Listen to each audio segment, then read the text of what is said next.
Hello everyone. We hope you're doing well. We're doing great, and we truly appreciate your ongoing support. We'd like to briefly address some comments regarding our audiobook series. Rest assured, progress is ongoing. That said, your feedback is vital. If there's a novel you particularly enjoy and want to hear more of, please let us know in the comments. Each chapter requires a financial investment, so we can only continue series that receive strong audience interest. Although we retain core names and plot lines, we make significant editorial changes to enhance clarity, pacing, and immersion. These are not simple recitations. We work hard to deliver a polished, thoughtful listening experience. Without sufficient feedback or engagement, we may need to discontinue a series. So if you're enjoying something, don't stay silent. Your input truly matters. Note, our default audio speed is 3x. If that's too fast, let us know. We're happy to adjust it. Interested in early access to unreleased audiobooks? Visit our Patreon. You'll get to experience new content before it reaches YouTube. Just to clarify, I'm a fan like you. I've purchased these novels and adapted them with care, while respecting all rights and guidelines. For updates, follow us on Facebook and Twitter, X. YouTube update: recently, YouTube flagged some of our content for including mature themes, realistic violence, and darker story elements. As a result, we've decided to stop uploading anything that violates YouTube's guidelines. If you'd like access to the full, uncut versions including the more intense or mature content, you can find them on our Patreon page, where we upload everything first. Available now on Patreon: Shattered Innocence transmigrated into a novel as an extra. Transmigrating over 10,000 years late, I was forced to become a mighty presence. I, the celestial dragon, rule the heavens through the double gate, reigning supreme in countless worlds with beast taming, Tower of God sequence strength, cultivation when you take things to the extreme. Naruto is an Uchiha with cyst. WTF, the centuries-old ancestor in our family take concubine again. Plus 18, Ichi, reincarnated in Bleach as a wizard. Thanks for listening and happy listening. Chapter 1, Practice Bankai for 10 years. The king of the night system. The boundless desert stretched endlessly under a clear sky.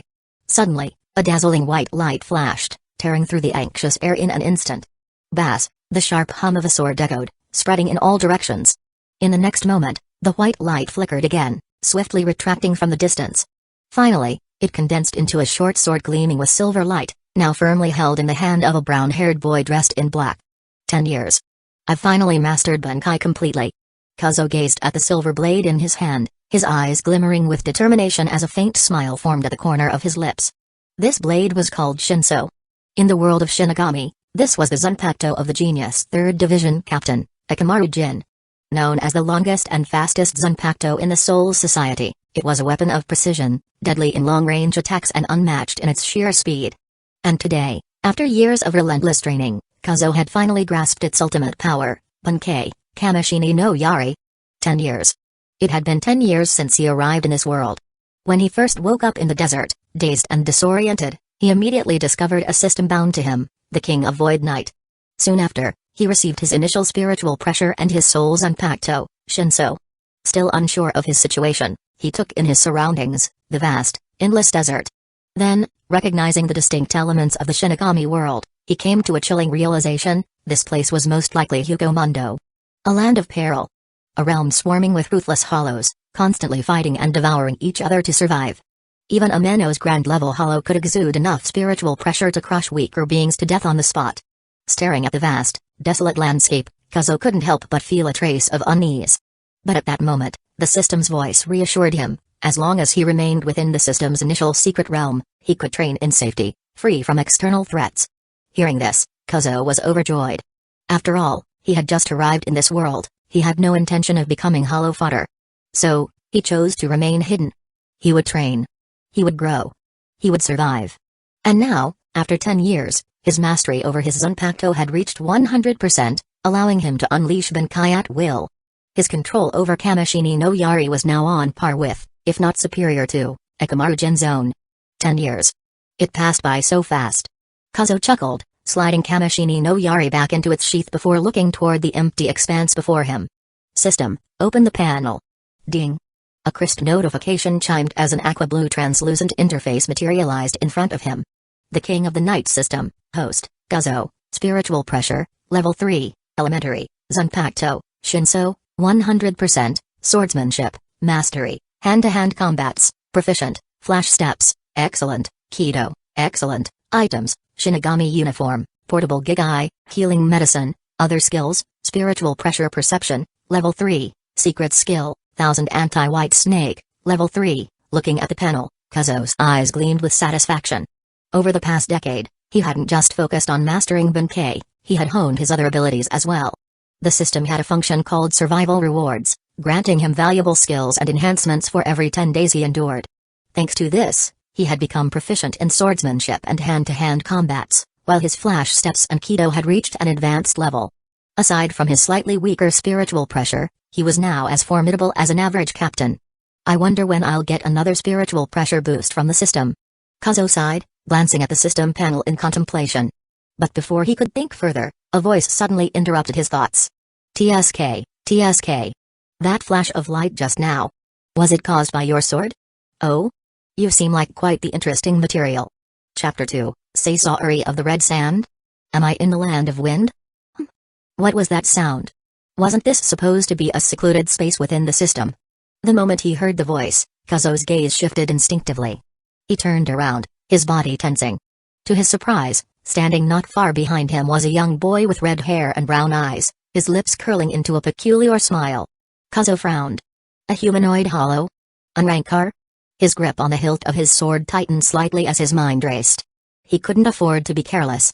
Lowering his stance, he spoke in a measured tone. Are you Unrankar?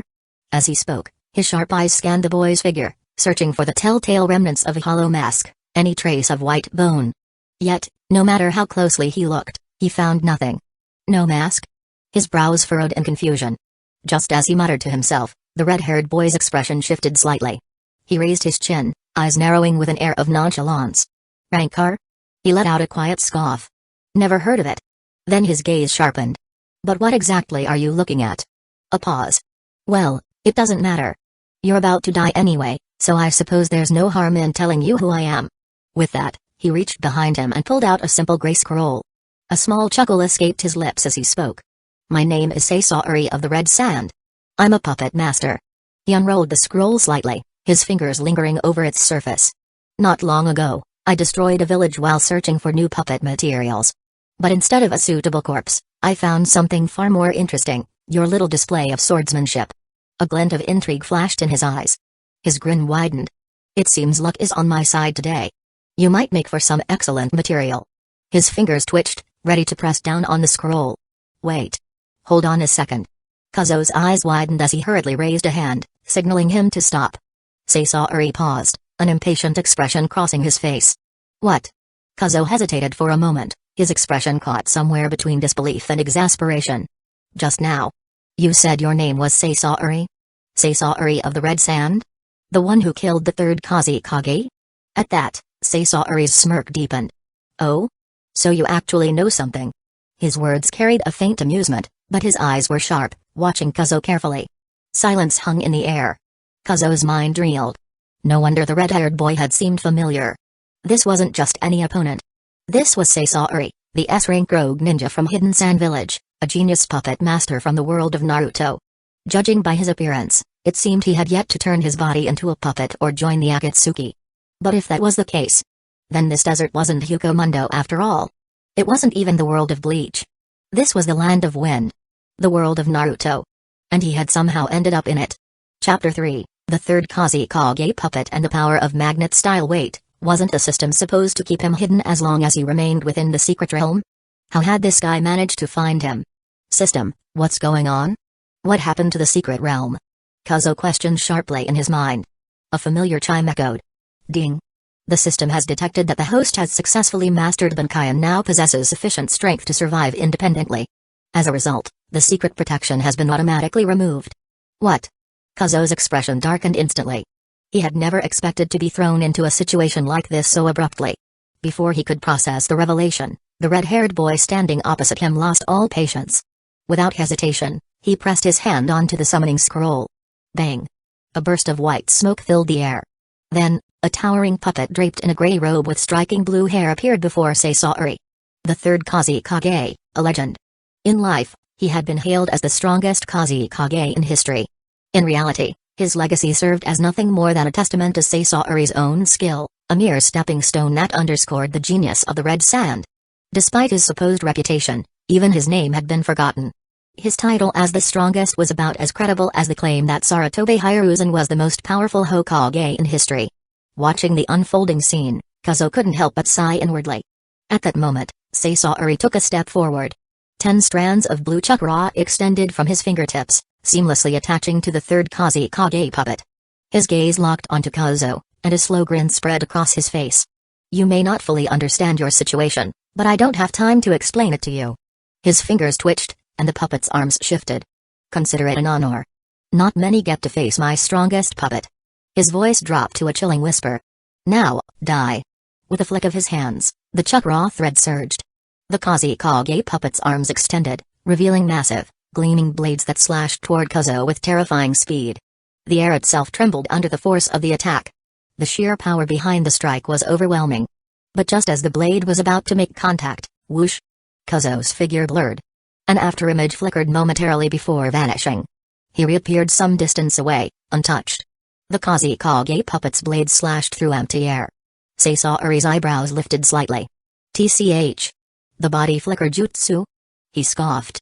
I suppose I shouldn't have expected it to be that easy. His fingers moved again. In that case, the air grew heavy. Magnet style, sand iron shower. A deep hum resonated through the battlefield. The moment the words left Sasori's mouth, his chakra threads tightened, guiding the puppet into a rapid series of hand seals. In an instant, a sea of black iron sand materialized before the Kazekage puppet, roiling like an endless tide. The oppressive weight of its presence filled the air. Then, without warning, the iron sand condensed into countless razor-sharp needles, launching toward Kazo like a torrential downpour of steel. A lethal storm. Yet, even as the deadly rain fell, Kazo remained composed. His expression didn't waver. With calm precision, he lifted his left hand. His lips parted slightly, his voice steady and cold. Bakudo number 81, Danku. Splitting void. Boom. A massive translucent barrier, shimmering in a deep aqua hue, materialized in front of him. It stretched high and wide, an impenetrable wall cutting through space itself. The iron sand needles struck the barrier with relentless force, yet not a single one passed through. 10 seconds passed. The rain of iron sand ceased. The barrier remained unscathed. Sasori's eyes flickered with something akin to surprise. What was that? A ninjutsu without hand seals? Wind style? No. That wasn't right. A KK Genkai, perhaps? The realization dawned on him. A power like this, he had to have it. Sasori's curiosity turned into something darker. This strange ability only strengthened his resolve. The brown-haired boy before him would make a perfect puppet. Maybe, just maybe, he would surpass even the third Kazekage. Meanwhile, Kazo narrowed his eyes. Initially, he had planned to leave. He had no interest in wasting his time with some red-haired lunatic. But since Sasori had immediately resorted to lethal force, it seemed he had no choice but to fight. Just then, a notification rang in his mind. Side mission triggered. Defeat the genius puppet master Sasori of the Red Sand, 0 out of 1, reward, unknown, defeat 3 Kage-level opponents, 0 out of 3, reward, unknown. Chapter 4, if this is your trump card, I'm disappointed. A side mission? Kazo paused for a moment, then smirked. So, there was another way to earn system rewards besides survival bonuses? That was new. And now, there was no reason to hesitate? His gaze shifted towards Sasori, a hint of amusement flickering in his golden eyes. With the full power of his Bankai, defeating an incomplete Sasori wouldn't be a problem. Sasori, however, remained expressionless. You may only have the chance to laugh for now, he said coldly. By the way, I'm quite interested in the technique you just used. So, I've decided to end this quickly. As soon as he spoke, Sasori raised his hands. The chakra threads at his fingertips shimmered, and in an instant, countless black iron sand particles surged in front of the third Kazekage puppet. Kazo's smile didn't waver. Oh, what a coincidence. I was thinking the same thing. With that, his fingers pressed against the hilt of his sword. And in one smooth motion, he drew the silver blade at his waist. Zanpakuto, Shinso. Sasori's gaze flickered. TCH. So that's the sword with the extending blade? Fine. Show me what it can do. Kazo chuckled, lifting the weapon and pointing the tip toward Sasori. You might regret saying that. Shoot him, Shinso. Whoosh. In an instant, Kazo's spiritual pressure erupted. The seemingly short sword, suddenly extended at blinding speed. A sharp flash of silver light shot forward, crossing dozens of meters in the blink of an eye, straight towards Sasori. His eyes widened. So fast. He had barely expected the attack to come without warning. But his reflexes kicked in, and the Kusagakure puppet moved instantly. Iron sand wall. A thick barrier of compressed iron sand formed in front of him. The deadly silver blade struck the wall, and for a moment, it seemed to hold. Then, boom. The wall shattered. Shinso pierced through effortlessly, and in the next instant, slash. Blood sprayed. Sasori's left arm was severed. His expression darkened. In the blink of an eye, his opponent had already recalled the blade. The sword shrank back, returning to Kuzo's hand, as if nothing had happened. Kuzo tilted his head, watching Sasori with a smirk. As expected from a high-level opponent. You managed to react just in time. Looks like Shikai alone won't be enough to finish you off. Sasori's gaze turned sharp. That sword. It was strong enough to cut through the Kusagakure's iron sand defense. The power is impressive. But its speed and accuracy still leave much to be desired. If this is your best technique. Sasori's voice turned cold. Then I'm disappointed. Chapter 5, the battle ended in an instant. Bankai, Kamishini no Yari. As soon as the words fell, Sasori remained expressionless and immediately controlled the Kusagakure puppet once more. Although his arm had been cut, such an injury was insignificant to him. This time, a black seal flashed on the puppet's right hand. In an instant, thousands of arms emerged, completely surrounding Kuzo. Each arm concealed mechanisms filled with poisonous mist. If the target was trapped, victory would be instant. So far, this technique had claimed the lives of countless powerful shinobi. Yet, even in the face of this attack, Kuzo, dressed in black, maintained his calm smile. He raised his blade again, placing one hand on its edge while pointing the tip forward. A smirk formed at the corner of his lips as he spoke. I said this would be quick, I have no intention of dragging it out. So, don't blink. Because this battle might be over in an instant. A brief golden glow flickered in his eyes. Then, with a slight parting of his lips, he whispered, Bankai, Kamishini no Yari. A flash of silver light streaked across the battlefield. In the blink of an eye, the air itself seemed to be sliced apart. The countless arms of the Kusagakure puppet shattered instantly, scattering as fragments of metal. At the same moment, a gaping wound appeared in Sasori's abdomen. Blood erupted from the wound, splattering across the desert sands. For a moment, the world fell silent. Sasori's breath hitched, and his heart contracted sharply. His eyes widened in disbelief, pupils shrinking to pinpoints. In Kuzo's hand, a simple short sword rested quietly. The flash of the blade had already vanished. Sasori's thoughts scattered. His mind went blank. What just happened? When had Kuzo's sword struck? When had it returned to his hand? He hadn't seen a thing. The speed and power of the attack were beyond comprehension. Why did Kuzo's presence feel so different now? Sasori stood frozen in place. He opened his mouth as if to speak but never managed a word. He collapsed backward onto the sand. The chakra threads in his hands vanished, and the Kusagakure puppet crumpled into a useless heap. His wide eyes stared blankly, struggling to grasp what had happened. But in the end, darkness overtook him. Just before losing consciousness, one final thought remained in his mind: if I survive this, I will turn my body into a puppet. Only then will I have a chance against him. Flesh is weak, but machinery is eternal. Above the distant desert sky, a woman in a black cloak with red clouds hovered in the air, paper wings spread wide. She had witnessed everything. Her lips parted slightly, eyes locked onto the battlefield. For the first time in a long while, she was completely stunned. Chapter 6, a shadow-level shinobi defeated instantly, a blade that extends 10 kilometers? Conan, known as the Angel within the Akatsuki, had a mission. She had come to the Wind Country's desert under the orders of the mysterious masked man. Her objective was to recruit new members for the Akatsuki.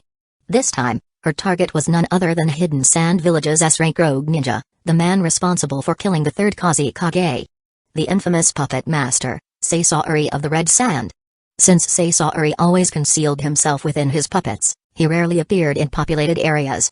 It had taken Conan days to track his movements, following reports of his attacks on border villages. Finally, she had found him today. But just as she spotted Sasori, before she even had a chance to speak, she witnessed something shocking. The renowned Sasori had suddenly engaged in battle with a brown-haired young man. And before she could process what was happening, he was cut down in an instant. No drawn-out exchange. No fierce struggle. Just a flash of a blade, and it was over. Conan was stunned.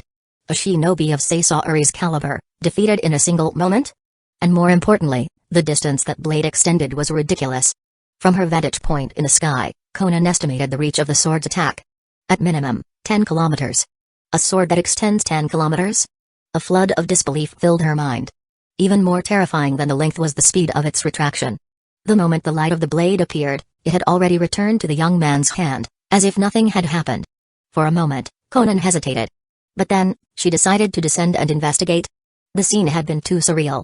There was a risk of confrontation, of course. However, she possessed Shikigami dance, making her immune to all physical attacks. No matter how powerful that sword was, she had nothing to fear. And besides, her goal was recruitment. Sasaori might have been a valuable prospect for Akatsuki, but perhaps this new fighter was even stronger. With that thought, Conan spread her paper wings and descended toward the battlefield. At the same time, in the desert below, Kazo stood over Sasaori's fallen body. A notification echoed in his mind. Ding. Side quest completed. Defeat the genius puppet master Sasaori of the Red Sand, 1 out of 1. Rewards: Flash Steps Experience plus 100, Kido Experience plus 200, Spiritual Pressure plus 1000. Defeat 3 Shadow Level Shinobi, 1 out of 3. Additional reward unknown. Kazo's eyes lit up. Aside from improvements in Flash Steps and Kido, he had received something rare, an increase in spiritual pressure. Perfect? Over the past decade, most of his system rewards had improved his swordplay and combat techniques. But boosts to spiritual pressure were far less common. Even now, his spiritual pressure level was only level 3. And spiritual pressure was everything. As Aizen once said, a battle between Shinigami is, at its core, a battle of spiritual pressure. With enough spiritual pressure, one could completely negate an enemy's attacks. A truly powerful individual could disperse weaker opponents just by unleashing their spiritual pressure, without even fighting. Kazo had attempted this against Sasaori earlier, but it had only strengthened his presence, not outright suppressed his opponent. With this new boost, however, that might change. As he processed this thought, his spiritual pressure senses picked up something. A presence was approaching fast. His eyes narrowed, turning toward the sky. There, above him, a woman in a black cloak adorned with red clouds hovered midair, angelic paper wings spread wide. Her short blue-violet hair and the paper fragments drifting around her made her identity unmistakable. Conan. For a moment, Kazo was surprised. Then, he smiled. From this angle, Conan's figure was accentuated perfectly, the loose folds of her Akatsuki cloak unable to fully conceal it. No wonder she was known as the most striking of Pain's 6 paths. Chapter 7, Is this an organization or an MLM scheme? Kazo openly admired the sight before him, letting out a quiet sigh. Seeing Conan here wasn't exactly a surprise. He had already guessed why she had come. Most likely, she had been planning to recruit Sasaori into the Akatsuki. After all, it was rare for the two of them to appear in the same scene, and even rarer in a desolate desert like this. But now, thanks to his unexpected interference, Sasaori was no longer an option. That left them with the situation as it was now. Floating above him, Conan had no way of knowing what was running through Kazo's mind. Her expression remained calm as she gazed down at him. Who are you? Did you take down Sasaori of the Red Sand, the S-rank rogue ninja who controlled the 3rd Kusagakure puppet, on your own? When did the Land of Wind produce someone as powerful as you? Her tone was flat, emotionless. On the surface, it sounded like praise. But Kazo could tell she was trying to gather information. He smirked slightly. I think you've misunderstood something. I'm not from Hidden Sand Village. I only fought Sasaori because he tried to kill me first. As he spoke, he spread his hands in a helpless gesture. Conan's gaze flickered slightly before she spoke again. I see. Judging by your clothes, are you a wanderer? She had encountered many like him, people displaced by war, forced to roam without a home. Something like that. Kazo scratched his head. In a way, it was true. He had only recently lost the protection of the system's secrecy, and now he was out on his own. Conan studied him for a moment, then raised a hand. In that case, would you like to join Akatsuki? Our organization values strength like yours. In return, we provide security for people like you. Kazo blinked. Wait. Was this an invitation? Already? She hadn't even figured out who he was yet. For a moment, he was surprised. But after thinking it over, it started to make sense. At this point in time, the Akatsuki was still in its early stages. It wasn't the infamous 10-member powerhouse it would become later. Right now, the only real members were Nagato, Conan, and 2 behind-the-scenes players, the Masked Man and Zetsu. There weren't many active operatives. If there were, Conan herself wouldn't have needed to go out and recruit people. Given that he had just defeated Sasaori, it made sense for her to try bringing him in. Kazo fell into thought. Seeing his hesitation, Conan took it as a good sign and continued. If you join us, you'll have complete freedom outside of assigned missions. You can do as you please. Think about it. A lone wanderer like you could use a place to belong, right? Her voice was smooth, almost persuasive. Kazuo rolled his eyes. Why does this sound like a recruitment pitch for a multi-level marketing scheme? Conan remained silent. But you know what? Fine. I'll join. A faint glimmer of satisfaction passed through Conan's eyes. But before she could say anything, Kazuo added, just to be clear, what's the salary? And do you cover meals? Conan's expression froze. And at that moment, a familiar notification rang in Kazuo's mind. Ding. Main quest completed. Join any organization, 1 out of 1. Reward, Shinigami's Hollow Power. Shinigami's Hollow Power. The host gains perfect fusion with a hollow soul, allowing seamless transition into a hollow masked state. This transformation grants a full-scale boost in strength. Kazuo's eyes widened. A main quest. He vaguely remembered something about it from when he first arrived in this world 10 years ago. But at the time, he had chosen to live quietly and never paid attention to it. And now, he had accidentally completed it. Not bad at all. If he had joined a hidden village instead, he would have been dragged into endless political schemes. But in Akatsuki? He could simply lay low, gather strength, and pick off side missions to keep getting stronger. Kazuo glanced at Conan and couldn't help but smirk. Chapter 8, Did you get the wrong Saisari? The Land of Rain, Hidden Rain Village. Hidden Rain Village, the hidden village of the Land of Rain, was once founded by the legendary shinobi Hanzo of the Salamander, a man hailed as a demigod. Due to its geographical location, the village was caught in an endless downpour, surrounded by an inland lake where rainwater constantly flowed.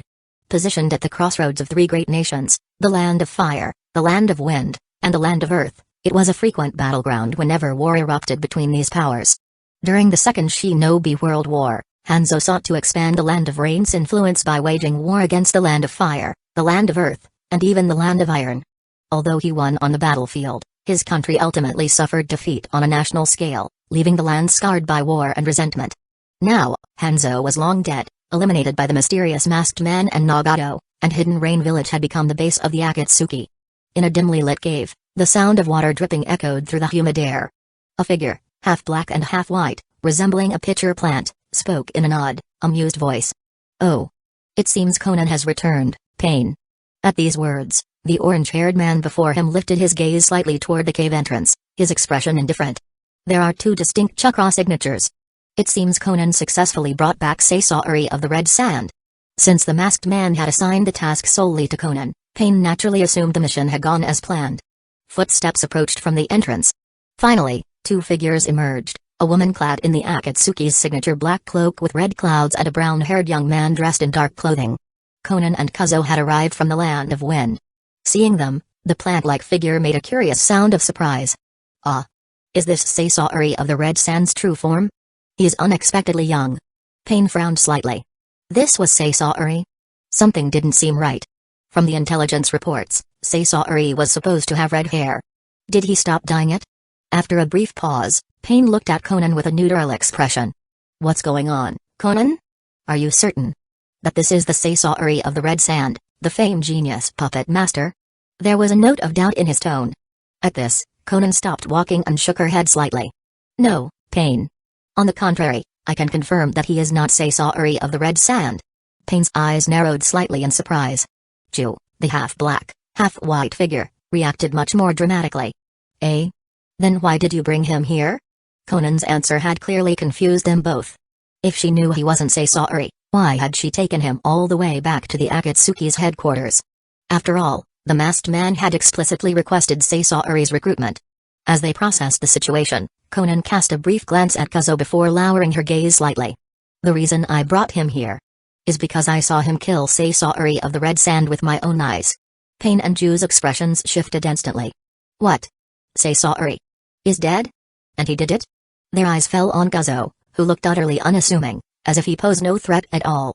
His chakra was so faint that it was barely noticeable. And yet, this person had supposedly slain Saisari of the Red Sand, a master of puppetry who wielded the 3rd Kazekage's puppet. Seeing their shock, Conan continued in her usual calm tone. When I located Saisari, I happened to witness his battle with Kazuo. It all happened so quickly, I didn't even have time to understand the situation before I saw Saisari and his puppet both impaled by the short sword at Kazuo's waist. He is also a wanderer, so I took it upon myself to bring him here. Anyone capable of defeating Saisari possesses the strength to join us." Her expression remained composed as she spoke. Chapter 9, Clap Your Hands and Call a Jutsu. Conan's words hung in the air. Pain and Zetsu both observed Kazuo closely, their gazes flickering toward the short sword at his waist. A single thought arose in both their minds: how had this seemingly ordinary blade managed to pierce Saisari, a master puppeteer? Was it some kind of special technique? If he truly possessed such an ability, then perhaps he did have the strength to join Akatsuki. As they pondered this, another voice echoed through the dimly lit cave. "Hey! Is this the kind of weakling we're recruiting now?" A tall man clad in a black cloak with red clouds stepped forward from the shadows, a black mask covering his face. His eyes, glowing an eerie green, studied Kazuo with obvious disdain. Conan's gaze sharpened. Even without an introduction, she recognized him instantly. This was the man the masked leader had sent Pain to recruit, Kazuo, the immortal rogue ninja from Hidden Waterfall Village. At that moment, Kazuo's expression twisted into one of impatience. He strode forward, stopping just in front of Kazuo, looming over him. Compared to Kazuo's imposing figure, Kazuo's lean build seemed insignificant. Yet Kazuo remained unfazed, offering a slight smile. "So, you're Kazuo of the immortal duo? Nice to meet you." His tone was light, almost amused, as if he were greeting an old acquaintance. Kazuo, however, narrowed his eyes. Your chakra feels so weak, it's almost non-existent." His voice turned sharp. "Honestly, I'm starting to doubt whether you're even capable of fighting. It's irritating. Almost makes me want to crush you right now." A heavy silence filled the cave. The air grew tense. But Kazuo remained unbothered, meeting Kazuo's gaze without fear. He had read about Kazuo's reputation. A bounty hunter obsessed with money. A veteran shinobi who had slaughtered his previous partners. The only one he tolerated was Hidan, and that was solely because of his immortality. So it wasn't surprising that he was already looking for an excuse to eliminate Kazuo. Before the tension could escalate further, Pain finally spoke. "Kazuo, enough. Akatsuki does not allow infighting. Besides, this isn't the time for you to satisfy your violent urges." Kazuo barely spared him a glance. "Violent urges?" He scoffed. "I don't care about pointless killing. But this kid is weak. He'll slow us down in the future." He turned slightly toward Pain. "Admit it, you have doubts about him too, don't you? Let me test him for you." Pain fell silent. He trusted Conan's judgment. Yet, deep down, he also wanted to see Kazuo's strength for himself. His gaze shifted toward Conan. She remained composed, her expression unreadable. After a moment, she simply turned to Kazuo and said, "Don't go overboard. Kazuo is an essential member of Akatsuki. Don't kill him." With that, she stepped aside, clearing the space between them. Kazuo's lips curled into an annoyed sneer. Did she really think this kid could kill him? Ridiculous. "Hey, brat. You should take this moment to breathe while you still can." With that, Kazuo suddenly lashed out. His right arm burst apart, unraveling into countless black tendrils, shooting straight toward Kazuo. The attack was swift, deadly. But Kazuo didn't flinch. His expression remained calm as he cast a glance toward Pain and the others watching from the sidelines.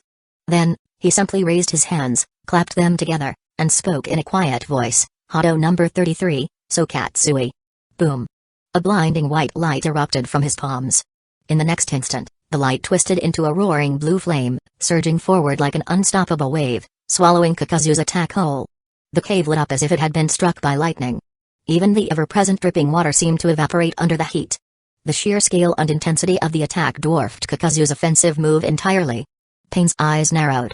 Zetsu let out a surprised gasp. Kazuo himself rose for half a second, stunned by the speed of the counterattack. Conan, standing at the side, observed with intrigue. That name again. Another strange incantation. Another seemingly random technique. She couldn't help but wonder, was this how he fought? Did he simply put his hands together and call out whatever attack he wanted? Chapter 10, Kazuo gets angrier the more he thinks, fire style, searing migraine. Conan's suspicion wasn't unfounded. In fact, during their journey back from the Land of Wind to the Rain Village, she and Kazuo had encountered several unexpected enemies. At that time, Kazuo had simply clapped his hands together and cast a spell called Hado number 4, Bankai, a swift lightning strike that instantly subdued his opponents. Now, facing Kazuo's attack, he had done the same thing, clapped his hands and unleashed an immensely powerful fire-style technique, one that dwarfed his previous abilities in both speed and strength. But more importantly, could this eerie, pale blue flame even be considered a fire-style technique? Conan was puzzled. Pain and Zetsu, who had been watching closely, also sensed something odd about the attack. It looked like water, yet it burned like fire. It was undeniably hot, yet it carried an unnatural stillness, unlike any flames they had ever seen. Meanwhile, Kazu's face darkened as the searing heat wave rushed toward him.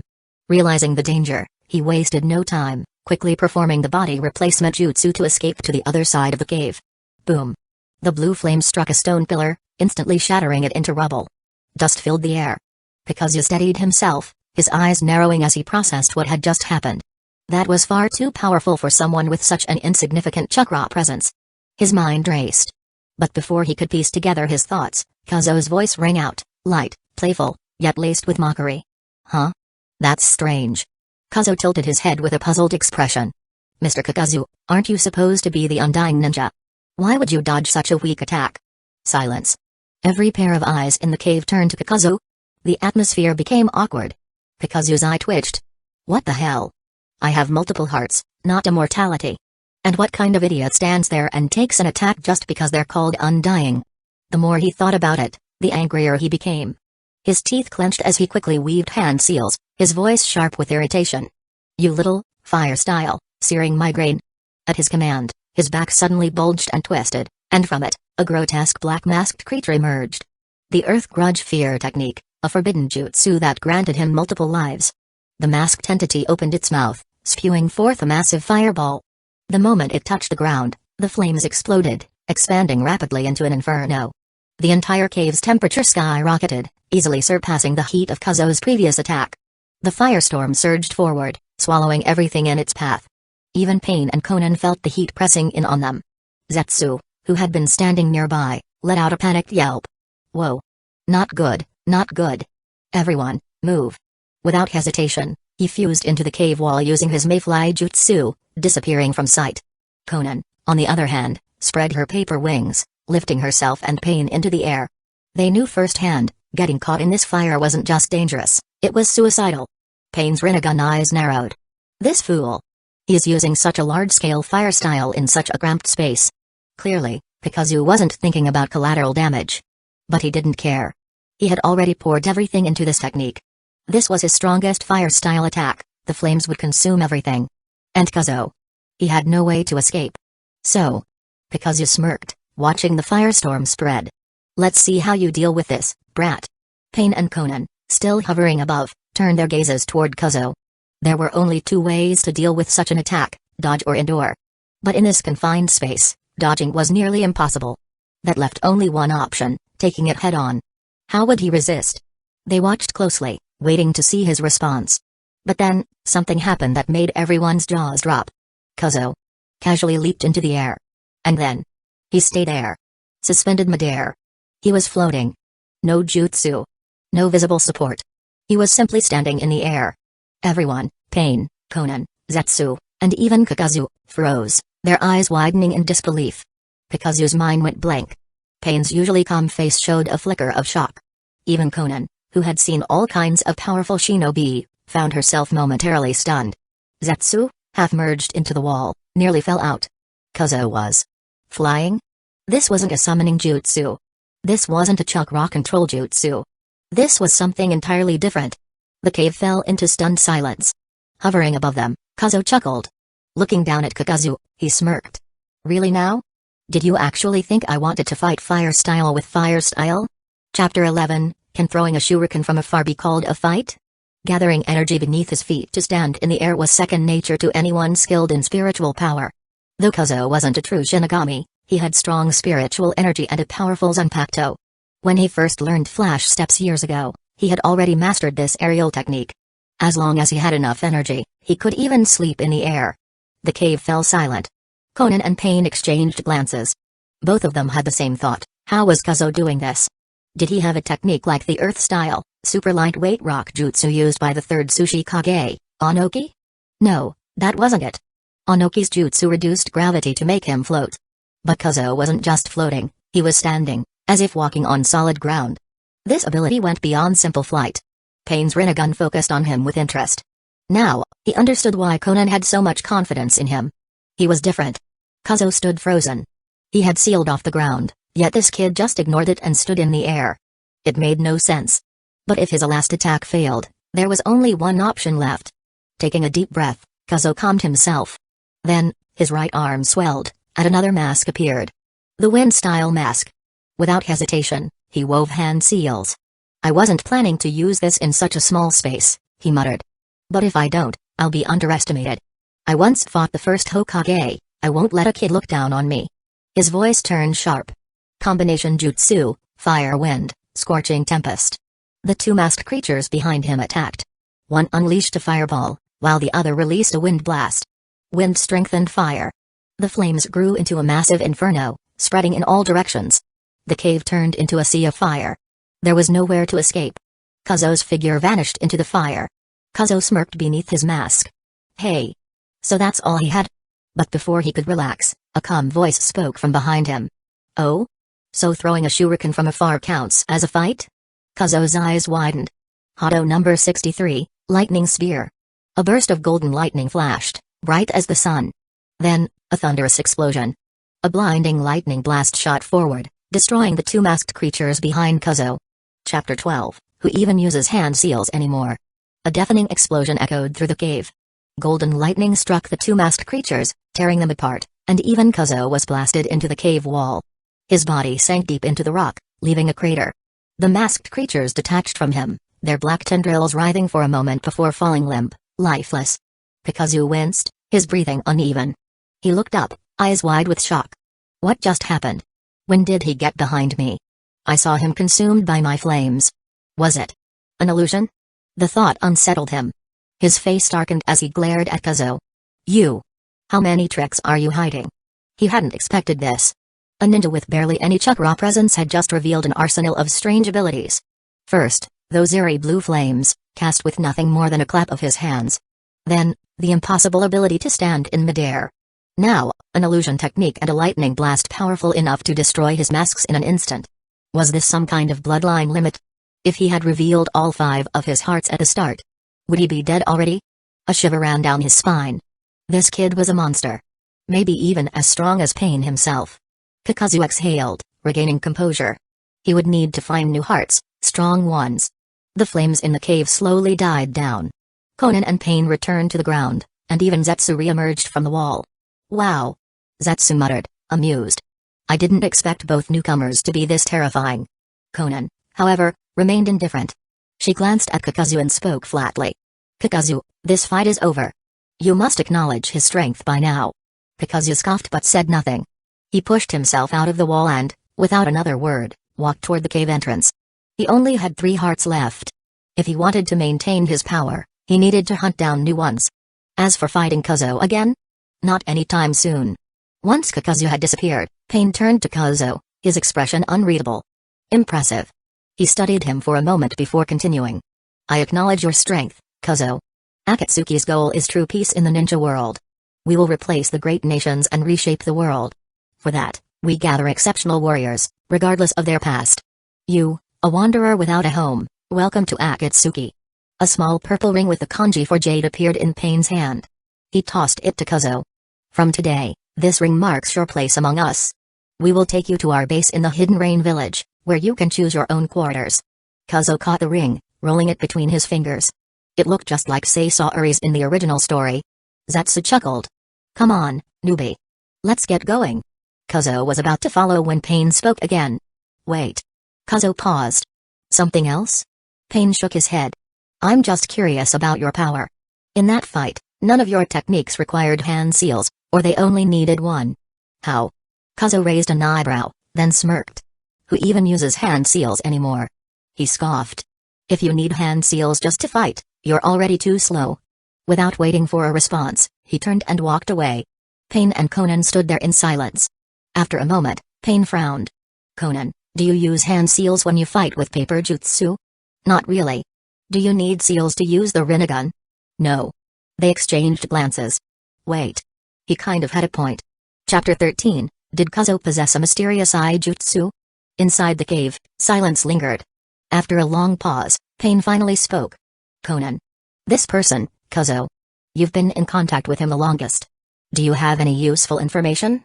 As Akatsuki's leader, Pain had to understand those who joined his organization. And after witnessing Kazu's abilities in battle, he was compelled to investigate further. The power Kazuo had displayed was too mysterious, even for someone as experienced as Pain. First, there was the strange blue fire style. Then, his ability to float as if walking on solid ground. Next, a movement technique that resembled an illusion or body replacement. And finally, that golden lightning style with devastating power. Any one of these abilities alone would make someone a formidable opponent. But Kazuo possessed them all. It was almost unbelievable. However, when Pain finished speaking, Konan shook her head slightly. There's very little information about him, she admitted. But one thing I can say for sure. His eyes are unusual. Pain's gaze sharpened. His eyes? Yes, Konan confirmed. I watched carefully during the fight. Every time he used one of those strange abilities, there was a flicker of energy in his golden pupils. So I suspect that his ability to control multiple distinct powers is linked to his eyes. In other words, it's highly possible that he possesses a unique eye technique, one we've never seen before. Something like, your Rinnegan. She met Pain's gaze, her expression serious. Behind the scenes, Nagato, who controlled Pain, was startled. Similar to my Rinnegan. He recalled the past. His Rinnegan had awakened during the Second Great Ninja War. It happened when two Hidden Lee village shinobi invaded his home and killed his parents. In his grief and terror, his hidden power surfaced, and he unknowingly killed the intruders. Over time, he discovered the vast abilities of his eyes, abilities that corresponded to the six paths. And thus, the six paths of Pain were born. Could Kazuo have awakened a similar power after experiencing his own suffering? If Kazuo's abilities were linked to his eyes, then his mastery over ninjutsu, without the need for hand seals, made sense. After all, powerful eye techniques didn't require hand seals. As Nagato pondered this possibility, Konan spoke again. Nagato. I don't think his eye technique is the most important thing to focus on. Nagato snapped out of his thoughts. What do you mean? Konan's eyes darkened slightly. It's the power he hasn't shown yet, his sword. Nagato frowned. His sword? Konan nodded. Maybe you overlooked it. During his fight with Kazuo, he never once drew his blade. But in the Land of Wind, I saw what he did with it. When he did draw his sword, he instantly killed Sasaori of the Red Sand, even while Sasaori was controlling the third Kazekage puppet. Nagato's eyes widened slightly. The sheer speed and destructive power of that strike. I believe that is his true trump card. The reason he didn't use it against Kazuo. He likely chose not to kill him. Konan's tone was calm, but the weight of her words was clear. Pain remained silent for a long time. Now, he fully understood why Konan had approached Kazuo with such caution before the battle. This man, who wielded a mysterious eye technique and unknown ninjutsu, was far more dangerous than he appeared. Finally, Pain spoke. For now, we'll continue observing him. When that man returns, we'll discuss this further. Konan nodded slightly. She knew exactly who Pain was referring to. The true mastermind behind Akatsuki, the mysterious masked man. The one who called himself Madara Uchiha. Chapter 14, leaving him here to gain experience? Meanwhile, on the other side, after leaving the cave, Kazuo, led by Zetsu, chose a suitable house in Rain Shinobi Village. As Akatsuki's headquarters, the village was a place members would frequent, so assigning living quarters to them made sense. For Kazuo, who had spent the last 10 years in a secluded training space, moving into a decent place felt like a luxury. After settling in, he quickly found an excuse to dismiss Zetsu. Finally, lying down on the soft tatami mat, Kazuo let out a satisfied sigh. This kind of comfort is impossible to experience in the system's training space. A relaxed smile spread across his face. Suddenly, a virtual system panel appeared before him, followed by a series of notifications in his mind. Side mission completion summary: defeat the undead ninja, Kakazu, 1 out of 1, complete. Rewards: Flash Steps EXP plus 200, Keto EXP plus 500, Spiritual Pressure plus 1000, defeat a total of 3 Kage level opponents, 2 out of 3, incomplete. Reward: unknown. Upon hearing this, Kazuo smirked. His decision to accept Kakazu's challenge wasn't made on a whim, it was to complete this side quest. As expected, the system rewarded him with experience points in Flash Steps and Keto, along with an increase in Spiritual Pressure, just as it had when he defeated Sasaori. However, this time, the Keto experience reward was noticeably higher. That means, as long as I use a specific ability in battle, I'll receive experience points for it. Kazuo quickly caught on to the pattern.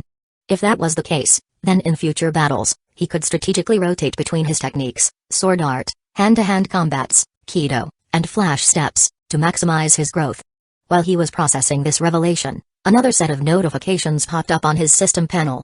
Side mission completion summary: destroy Kakazu's fire mask, 1 out of 1, Complete. Reward. Spiritual pressure plus 1000. Destroy Kakazu's wind mask. 1 out of 1. Complete. Reward. Spiritual pressure plus 1000. Side mission progress. Destroy Kakazu's water mask. 0 out of 1. Incomplete. Reward. Unknown. Destroy Kakazu's earth mask. 0 out of 1. Incomplete. Reward. Unknown. Destroy Kakazu's lightning mask. 0 out of 1. Incomplete. Reward. Unknown. Destroy all 5 of Kakazu's elemental masks. 2 out of 5. Incomplete. Reward. Unknown. Kazo blinked in surprise.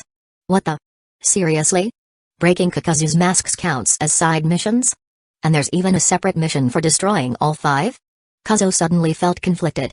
Kakazu had 5 hearts in total. And the system was clearly nudging him to destroy them all. Wait, does this mean I have to kill him? Wouldn't that make me the ultimate opportunist? Staring at the system panel, Kazo couldn't help but feel amused. Of all people, Kakazu, Akatsuki's dedicated moneymaker, had now been turned into his personal experience farm. The irony was almost too much. Chapter 15, Akatsuki's uniform? Undressing means death. At dusk, Kazo welcomed his first visitor to his new home in Rain Shinobi Village, Konan. She carried a bag in her hand. Without a word, she handed it to him as soon as she stepped inside. Kazo, puzzled, took the bag and asked in confusion, "What's this?" Konan looked at him calmly and replied, "Akatsuki's uniform. Once you put it on, you'll officially be a member of the organization. For all future missions, you must wear it to display Akatsuki's power to the world." Her tone was composed, making it clear that this was a strict rule. However, after hearing this, Kazo's expression twitched. Damn it. The infamous Akatsuki uniform, the black robe with red clouds. The same one that carried the so-called curse, whoever takes it off dies. A strange look crossed his face as he hesitated, then forced a smile. Can I choose not to wear it? No. Konan rejected the idea without a second thought. Turning around, she walked toward the door and said indifferently, "You may have a mission in the next couple of days. Be prepared." After speaking, she transformed into paper and vanished into the night sky. Kazo sighed, shaking his head, then opened the bag. Inside, a neatly folded black cloak with red clouds rested on top. Unexpectedly, there was also a small bottle of nail polish. Huh? Nail polish? He held it under the light, noticing its faint cyan hue. Kazo, initially surprised, suddenly paused. Wait a minute. Didn't every Akatsuki member in the original story have their own nail polish color? Was this some kind of group aesthetic requirement? He shook his head, setting the bottle aside. Just as he picked up the uniform, a system notification suddenly appeared in his mind. Ding. The system has detected that the host has obtained Akatsuki's uniform, X1. Would you like to fuse it with your Shyakusho? After fusion, the Akatsuki uniform will inherit all the abilities of the Shyakusho. What? Kazo's eyes lit up in surprise. He had been concerned that wearing the Akatsuki robe might mean losing the defensive properties of his Shyakusho, but now, the system offered a perfect solution: fusion. The Shyakusho wasn't just clothing. It was a materialization of his spiritual energy, much like a Zanpakuto. Its defense increased with his spiritual pressure, making it far superior to ordinary fabric. Without hesitation, Kazo responded, "System, fuse." A faint glow enveloped the robe, and in an instant, the black cloak with red clouds merged seamlessly with his Shyakusho. Ding. Congratulations, host, you have obtained a new item, Akatsuki Shyakusho. This item retains the appearance of the Akatsuki uniform while inheriting all the defensive properties of the Shyakusho. The light faded, and Kazo found himself now wearing the Akatsuki robe. To anyone else, it looked completely normal, but he knew it carried far greater protection. Perfect? He smirked in satisfaction. At that moment, another system notification popped up. Ding. Side quest completed. Objective: wear Akatsuki's uniform, 1 out of 1, complete. Reward: plus 1000 spiritual pressure. Your spiritual pressure has reached level 4, advancing to the intermediate stage. Bonus reward: Hado number 90, Black Coffin. Kazo's eyes widened. Kurohitsugi. The devastating Kido technique used by captains in battle? This reward was even better than he expected. Not bad at all. He muttered, a satisfied grin forming on his face. Chapter 16, Spiritual Pressure That Interferes with Reality. The Masked Man returns, huh? Spiritual pressure has advanced to a new level? As soon as the system notification sounded, Kazo's eyes lit up. It had been years since he last heard this particular system prompt. And now, in just a single day outside the secret realm, he had managed to push his spiritual pressure forward through side quest rewards. Is this the result of all that accumulation? A faint smile appeared on his face as he raised his hand, letting a trace of spiritual pressure emerge from his palm. He could clearly sense that the density of spiritual energy and the sheer pressure it exerted far surpassed his previous level. Curious, he focused his spiritual pressure on a flower pot in front of him. Bang! The instant it was enveloped by spiritual pressure, an invisible force struck it, shattering the pot into countless fragments. As the dust settled, the once intact flowers had been reduced to debris. As expected. His smile widened. Now, his spiritual pressure was strong enough to directly affect the physical world. The advantages of this power boost were undeniable. Looks like I can't afford to slack off on side quests in the future. Even with his spiritual pressure only at an intermediate level, he had already achieved this kind of destructive force. If he continued to grow, reaching an advanced stage, he might eventually reach a point where his spiritual pressure alone made him untouchable. After a moment, Kazuo shifted his focus back to the system panel. Hado number 90, Black Coffin. This was one of the most fearsome Kido spells, famously used by Aizen Sosuke himself. Once cast, the target would be trapped inside a massive black cube, where countless shadowy blades would pierce through them with overwhelming spiritual pressure. High-level Hado spells like this were known for their immense destructive power and their difficulty to cast. However, with Kazuo's excellent Kido proficiency, he could instantly master the chant the moment he learned it. More importantly, he could cast it without chanting. Skipping the chant weakened its power slightly, but the trade-off was speed. I wonder if I push my Kido mastery to the extreme level, would a chantless Kurahitsugi be just as strong as the fully chanted version? It was an interesting thought, but for now, it remained just a theory. Additionally, while Kurahitsugi was devastating, it also consumed a massive amount of spiritual energy, making it impractical for casual use. 2 days later, in the depths of Rain Shinobi Village, within a hidden meeting chamber. The room had 3 seats arranged in a triangular formation, each occupied by a figure. On the left sat Konan, wearing her Akatsuki cloak. Her blue-purple hair was adorned with an iris flower, and her expression was calm yet serious. On the right sat Pain, the leader of Akatsuki. His Rinnegan eyes glowed faintly in the dimly lit room, radiating an oppressive presence. The third figure, seated at the center, stood out. Unlike the others, he was not wearing an Akatsuki uniform. Instead, he was clad in a black cloak with a dark green scarf draped over his shoulders. Most notably, his face was completely hidden behind an orange, spiral-pattern mask, revealing only a single blood-red Sharingan eye. This was the true leader behind Akatsuki, one of the 3 major figures orchestrating the organization from the shadows, the masked man. He sat with one leg crossed over the other, resting his chin on one hand. His voice was low and measured as he spoke. I've already heard the reports about that Kazuo killing Saisari. Now, tell me. What other information do you have on this mysterious newcomer? Chapter 17, The First Mission, Hunting Orochimaru. The masked man spoke solemnly. At that moment, his mood was far from good. When selecting members for Akatsuki, he had put a great deal of thought into it. He had even emphasized to Pain that Saisari of the Red Sand, a rogue ninja from Hidden Sand Village, was undoubtedly at the Kage level. With his puppetry skills, Saisari had the potential to become powerful enough to destroy an entire small country. And yet, after being away for just a few days, he received a letter from Konan. The contents of that letter claimed that Saisari had been killed by a young man wielding a sword. A one-hit kill? Was this some kind of joke? What was even more absurd was that the boy who had defeated Saisari was now an official member of Akatsuki. Without consulting Akatsuki's true leader behind the scenes, Pain and Konan had given him a uniform and a ring, making him a full-fledged member. Naturally, the masked man was displeased. However, Pain was still Akatsuki's official leader and had the authority to recruit members. The masked man wasn't going to argue over that. But he couldn't ignore the issue either. In Akatsuki, every member, whether it was Nagato, Konan, Kakazu, Saisari, or those he planned to recruit later, like Hitachi Uchiha, was someone he could manipulate. But this newcomer, Kazuo, was an anomaly. Worse, he was a tremendously powerful anomaly. That made things complicated. That was why the masked man had returned, to deal with the matter personally. For the sake of the Moon's Eye plan, he could not allow Akatsuki to have any unpredictable variables. After hearing the masked man's concerns, Pain and Konan exchanged glances before responding calmly. We couldn't extract much useful information from him, Konan said. From what he told us, he, like us, is a victim of war, a displaced person. However, we've made a rough preliminary assessment of his abilities. Oh? The masked man narrowed his eyes slightly. After a brief pause, Pain continued. The short sword at his waist appears to be a unique weapon.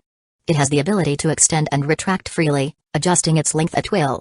It's also incredibly fast and highly destructive. According to Conan's first-hand account, he used this weapon to kill Saisari in the Land of Wind. The masked man remained silent for a moment, nodding slightly. A weapon with such properties wasn't unheard of. He wasn't particularly concerned. With his Mangekyo Sharingan and the power of Kami, he had little to fear from physical weapons. Pain continued. His second ability is the ability to cast a variety of strange techniques without forming hand seals. These include a pale fire-based technique, a golden lightning-based attack, and a levitation ability that allows him to float effortlessly. From our observations, every time he uses these abilities, there seems to be a glow in his pupils. This leads us to believe he likely possesses some kind of unknown ocular power, his golden eyes, which are different from many normal persons. Of course, this is only a hypothesis and has yet to be confirmed. Pain finished his report methodically. These conclusions were drawn after thorough discussion between him and Conan. At that moment, the masked man's eyes flickered with a deep, unreadable expression. He muttered under his breath. So that's how it is. A mysterious ocular technique with golden pupils? This situation is more complicated than I expected. Beneath his orange mask, his expression turned serious, perhaps even grim. He had not anticipated the emergence of an unknown dujutsu. After a long silence, he finally looked up again. Scanning the faces of Pain and Conan, he spoke in a low voice. This boy. There are too many unexplained factors about him. We need to keep him under close observation. It just so happens that I have a mission in mind, one that would be perfect for him. During this mission, I will observe him personally. As an Akatsuki recruit, he will accompany me. Conan's gaze shifted slightly. What mission? She asked. The masked man slowly stood from his seat. In the darkness, his blood-red Sharingan glowed ominously. After a brief pause, he spoke. The target is a man who was once one of Hidden Leaf Village's legendary Sannin. Orochimaru. Chapter 18, Intimacy in Heaven? The gentleman is not interested hunting Orochimaru. Upon hearing the masked man's words, Conan and Pain exchanged glances, both sensing the same confusion in each other's eyes. They had no idea why he had suddenly proposed such a mission. However, the masked man seemed to anticipate their doubts and spoke indifferently. After receiving your message, he began, I went to the Land of Wind and had a conversation with one of Saisari's subordinates. From his information, I learned that Orochimaru, the rogue ninja from Hidden Leaf Village, seems to be investigating Akatsuki. He paused slightly, narrowing his eyes.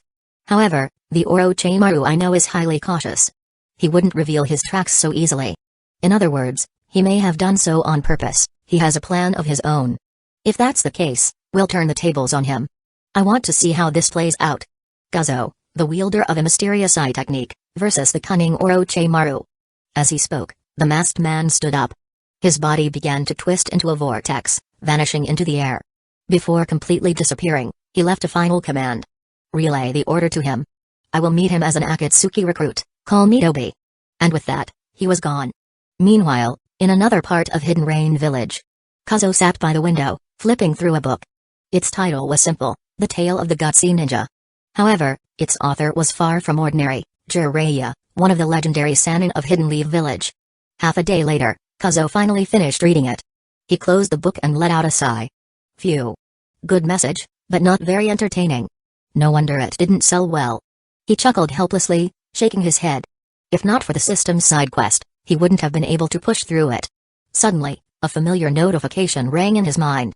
Side quests, collect a copy of The Tale of the Gutsy Ninja, 1 out of 1, completed, reward, spiritual pressure plus 500, fully read The Tale of the Gutsy Ninja, 1 out of 1, completed, reward, spiritual pressure plus 1000, promote The Tale of the Gutsy Ninja to 5 Kage level or higher ninjas, 0 out of 5, in progress, reward, unknown. Kazo immediately felt the slight increase in his spiritual pressure, a satisfied smile appearing on his face.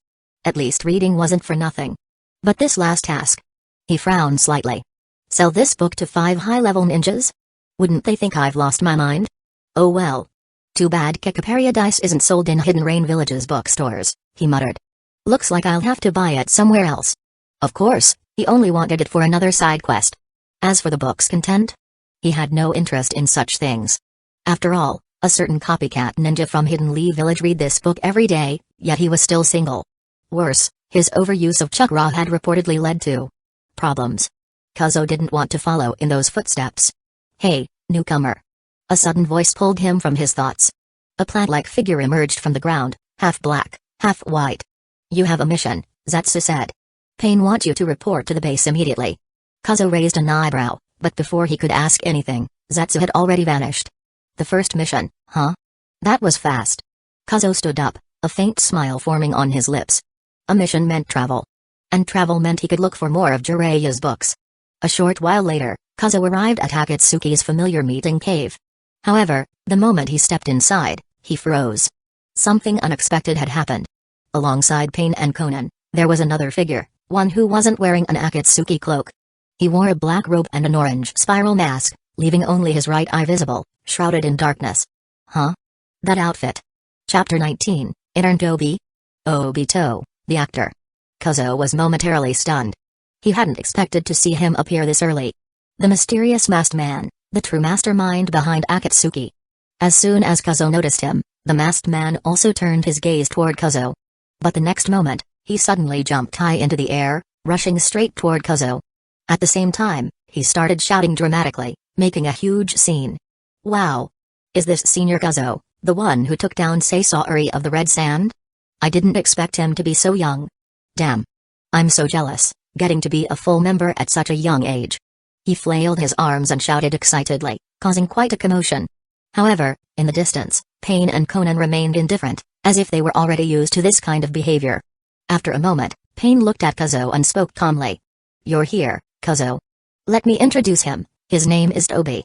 He is an intern at Akatsuki. He will also be your temporary partner for this mission. He will assist you in successfully completing this task. Huh? Kazuo raised an eyebrow, sensing something off. What's going on? You're assigning me an intern as a partner? As soon as he said this, Toby dramatically collapsed to his knees, clenching his fists as if in despair. Wow! Senior Kazuo, don't say that. I may be just an intern now, but I'll definitely become a full member in the future. I'm really strong.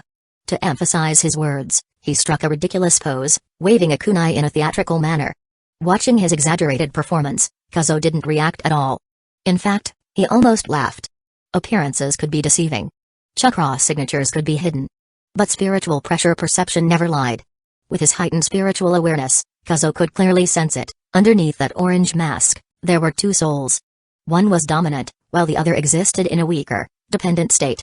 Even so, Kazuo could detect it with certainty. Which meant, the person under that mask wasn't just White Zetsu's clone, nor was he simply Obito Uchiha. He was a fusion of both. In other words, at this moment, two people were sharing the same body and identity, a fool on the surface. A schemer in the shadows. Understanding this, Kazuo's mind stirred slightly.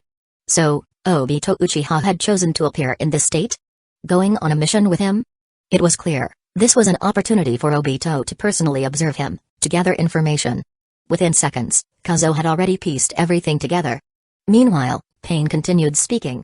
This mission is a bit special.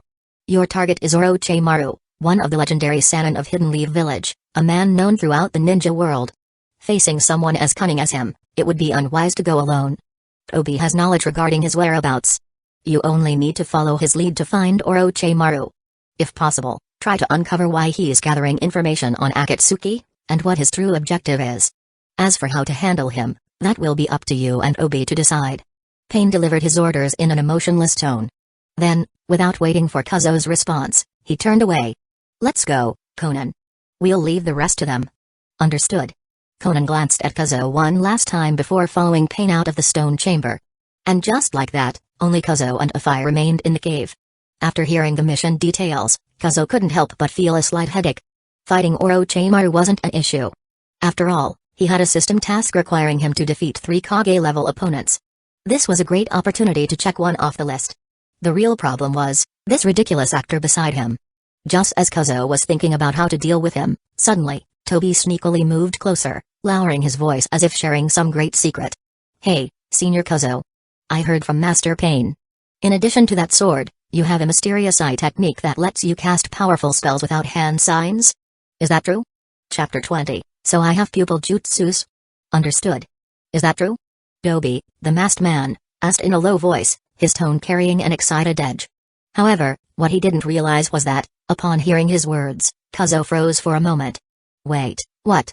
Did I just hear that correctly? How did Pain even tell Obito that I have pupil techniques? Where did that rumor come from? Kazuo's eyelids twitched, but he maintained his calm demeanor, frowning as he looked at the masked Toby. Did Pain tell you this? he asked indifferently.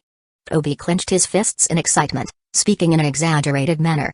The leader said you only used your pupil techniques when you defeated Senior Kakazu? You didn't just use blue flames, but also golden lightning and even gravity manipulation, like walking on air. In the entire battle, you didn't even need to draw your sword. It was so impressive. Toby's enthusiasm was palpable as he performed dramatically, as though he were on stage. At that moment, Kazuo was momentarily stunned. Then, a feeling of amusement bubbled up within him. This actually works? Though his expression remained unchanged, the corners of his mouth began to twitch in an attempt to hold back a laugh. Toby, noticing something was off, scratched his head in confusion. Senior. What are you laughing at? Kazuo quickly suppressed his grin, his mind racing. I'm just thinking of happy things. Toby tilted his head. What's so happy? Kazuo coughed lightly, forcing himself to calm down. He hadn't expected that when he used Kido during his battle with Kakazu, his energy fluctuations would be mistaken for pupil techniques. After a moment of thought, he understood. When he and Conan arrived in range Shinobi village from the Land of Wind, he habitually concealed his spiritual pressure around his eyes to protect against illusions and visual attacks, especially from Sharingan users. The main reason was to guard against Sharingan. But whenever he used his spiritual energy, there would be slight fluctuations in the spiritual pressure around his eyes, giving off a brilliant aura. It must have been this that led both Pain and Conan to mistakenly think it was a special pupil technique. What a coincidence. An interesting idea suddenly crossed Kazuo's mind. Since they think I have pupil techniques, I'll play along and show them. He smirked inwardly, then suddenly changed his expression, adopting a serious demeanor as he turned to Toby. Listen, intern, my bloodline limit, the Eye Jutsu, Evil King's True Eye, is a closely guarded secret. If you ever speak of it, I'll make sure you regret it. Understand? As he spoke, Kazuo's voice dropped to a low growl, adding weight to his words. At the same time, he concentrated his spiritual pressure around his eyes. A golden spiritual pressure beam emerged, resembling a burning golden pupil. Then, he released the energy all at once, directly pressing down on Toby. Boom. An invisible force slammed down from the sky, pressing onto Toby's body. The ground beneath his feet instantly cracked and collapsed by 3 inches. Afai's eyes widened in shock, his heart racing beneath the mask. What's going on? This guy actually has pupil techniques? For a moment, Toby, or rather, Obito, was completely stunned. Chapter 22, The Acting is On, the first contest between the movie Emperor's True Eyes of the Evil King? How come I've never heard of this technique? However, these golden pupils, besides releasing upgraded fire style and lightning style, also have the power to control gravity. Damn it. I completely underestimated him. Obito, hidden behind the mask, gritted his teeth as he felt the invisible gravity weighing down on his body. He quickly started processing the situation in his mind. It wasn't until a moment later that he decided to play along for now and continue observing. After all, someone once said, all arts have weaknesses. Once you find a weakness, you can crack it. What's more, Obito had his own kami, so he wasn't too concerned. After a while, the masked intern Obi returned to his usual humorous self. He pretended to be in a hurry and said, Wow. Senior, please stop. I know I was wrong. I'll never reveal your secret. Please trust me. Obi begged for mercy, his voice full of exaggerated sincerity. Hearing this, Kazuo felt a little relieved. A small smile tugged at his lips, but he quickly suppressed it, pretending to be indifferent. It's good to know. Kazuo said in a calm, detached tone. Now, lead the way. Let's get going. Since this is my first mission, I'm eager to complete it. Yes, Senior. Obi immediately showed respect, his tone serious as he shouted and led Kazuo out. The two of them walked together in silence. The previously noisy intern had gone completely quiet, as if lost in thought. Of course, Kazuo had no intention of striking up a conversation. As a result, they moved forward in an odd silence. But in truth, both of them were deep in thought. Toby, walking ahead, was focused on finding a weakness in Kazuo's supposed pupil techniques. Kazuo, walking behind, was equally contemplative, but a chuckle lingered in his mind. With his current spiritual pressure level, Kazuo could only make the ground collapse by about 3 inches at most. However, to shock Obito, he had exaggerated his abilities a little. He knew that from now on, Obito would likely believe he truly had powerful pupil techniques. In this first contest between the two, Kazuo had already secured the win. 2 days later, Kazuo followed Obito to the location specified in the intelligence. The location was deep in the Land of Fire, surrounded by a vast forest and valleys. At that moment, Kazuo and Toby stood on top of a massive tree, scanning the area below. Senior, according to the intel, Orochimaru passes by here every day. Toby said eagerly. We just need to wait for him. Also, with your powerful evil king's true eyes, you should be able to take him down easily, right? Kazuo gave a quick glance at Toby. After 2 days of contact, the intern had become as chatty as ever, constantly talking without a break. Kazuo's ears were beginning to ache from the incessant noise. Shut up, Toby, Kazuo said flatly. He glanced down, eyes narrowing. Don't you feel it? Someone is near. Eh? Toby suddenly exclaimed, quickly covering his mouth as he began scanning the area, pretending to search for the source of the presence. Just then, a figure with long black hair entered their line of sight below, the very target they were after, Orochimaru. Seeing him, Toby got excited. He lowered his voice, barely containing his excitement. Wow! Senior, it's Orochimaru. Our target has appeared. Do we act now? However, before Toby could finish his sentence, Kazuo was already prepared. He raised his hand quickly, extending his index finger and calmly stating, Bakudo number 61, 6 rods prison of light. Huh. As soon as the words left his mouth, 6 brilliant white rods materialized and shot down, instantly locking Orochimaru in place below. Orochimaru, who had been moving just moments ago, found his body frozen midair, suspended by the 6 rods in an unorthodox position. He was now unable to move at all. The scene was strange and almost surreal. Orochimaru's expression shifted as he looked up toward the sky, his teeth gritting as he spoke through clenched jaws. TSK. Who's there? Chapter 23, Mission Impossible, is something wrong? Orochimaru's voice echoed throughout the forest. He could clearly feel that the strange attack had come from directly above. However, because of the backlight, he couldn't make out what was above him. After a while, he narrowed his eyes, lowered his head, and carefully surveyed his surroundings. He saw 6 white light rods, arranged symmetrically, firmly holding him in place, unable to fall. What kind of magic is this? Orochimaru gritted his teeth slightly. With his vast experience, he had never encountered anything like this before. But at that moment, a gray figure suddenly dropped down from above. The figure landed on a nearby branch, then instantly began making exaggerated motions, shouting loudly. Wow! Senior! This is incredible, right? You took him down with just one move? It's the true eye of the evil king? Orochimaru's eyes immediately narrowed as he looked toward the source of the noise. He saw a man wearing a gray ninja suit and an orange Uzumaki mask, with no features at all. The man was still yelling grandly, as though he didn't even notice Orochimaru's presence. Upon seeing him more clearly, Orochimaru's mind went blank for a moment. Wait. Who is this guy? Shouldn't it be Akatsuki that is waiting here? In an instant, Orochimaru's thoughts were interrupted. He couldn't think straight. What's going on? Who in the world did that guy give my information to? Hadn't I instructed him to act as a spy, pretending to be Saisari's subordinate and then deliberately leaking my information to Akatsuki? Did that guy make a mistake? It stands to reason that anyone from Akatsuki should be wearing their unique uniform. Orochimaru's mind raced. He had been investigating Akatsuki for some time. When he first learned from the information network of the Wind Country that an Akatsuki member was looking into Saisari of the Red Sand, he began preparing a plan. This time, he had deliberately let his mission, Yakushi Kabuto, reveal his actions to Akatsuki, hoping to gather more intelligence. But now, the person who appeared was wearing a mask and seemed to be a completely different figure. Hey! Orochimaru squinted at the masked figure in front of him and spoke in a low, gravelly voice. Are you from Akatsuki? However, before the masked man could answer, another figure dropped from the sky, landing directly in front of Orochimaru. When Orochimaru saw the familiar red cloud and black robes, his eyes flickered. Is it Akatsuki? But before he could react further, something even more shocking happened. This time, the man who fell didn't land on a branch. He was levitating in midair. Orochimaru's eyes widened as he stared at the figure. He saw the man wearing the signature Akatsuki robe, holding an unsheathed short sword in his hand. His short brown hair, angular face, and fair skin were all distinct. And those golden pupils burned with an intense glow. Orochimaru's eyes narrowed again. He didn't wear a ninja forehead protector. A grin spread across Orochimaru's face, a cold, sinister smile. TSK. A member of Akatsuki, huh? Is it too rude to use this trick when we meet for the first time? He looked at Kazuo, smirking as he spoke. Shouldn't you introduce yourself first, golden-eyed boy? Chapter 24, Your acting skills are too bad. The words had barely left Orochimaru's mouth when his expression twisted strangely. Then, something even more grotesque happened. A hand suddenly extended out of his mouth.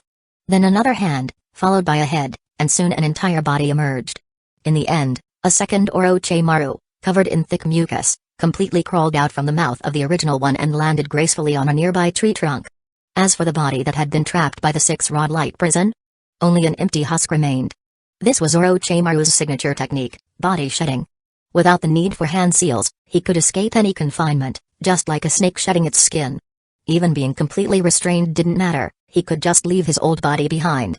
Watching this unfold, the masked man, Toby, let out a dramatic scream. That's disgusting. However, Kazo remained completely calm, as if he had expected this outcome all along. Of course, he knew Orochimaru had this trick up his sleeve. That's why he never planned to defeat him with just a single Bakudo. Instead, Kazo merely smiled and said, "Do I really need to introduce myself? Wasn't it you who leaked information to lure us here?" Eh? Both Orochimaru and the masked man, Toby, froze at the same time.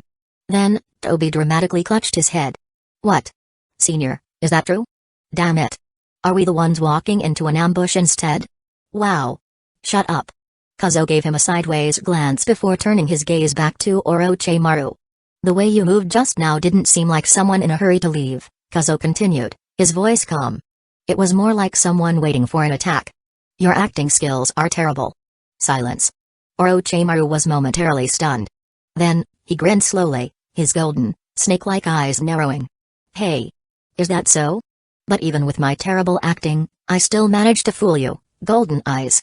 Or have you not realized yet that something is different behind you?" As he spoke, Orochimaru's grin widened, becoming more unsettling.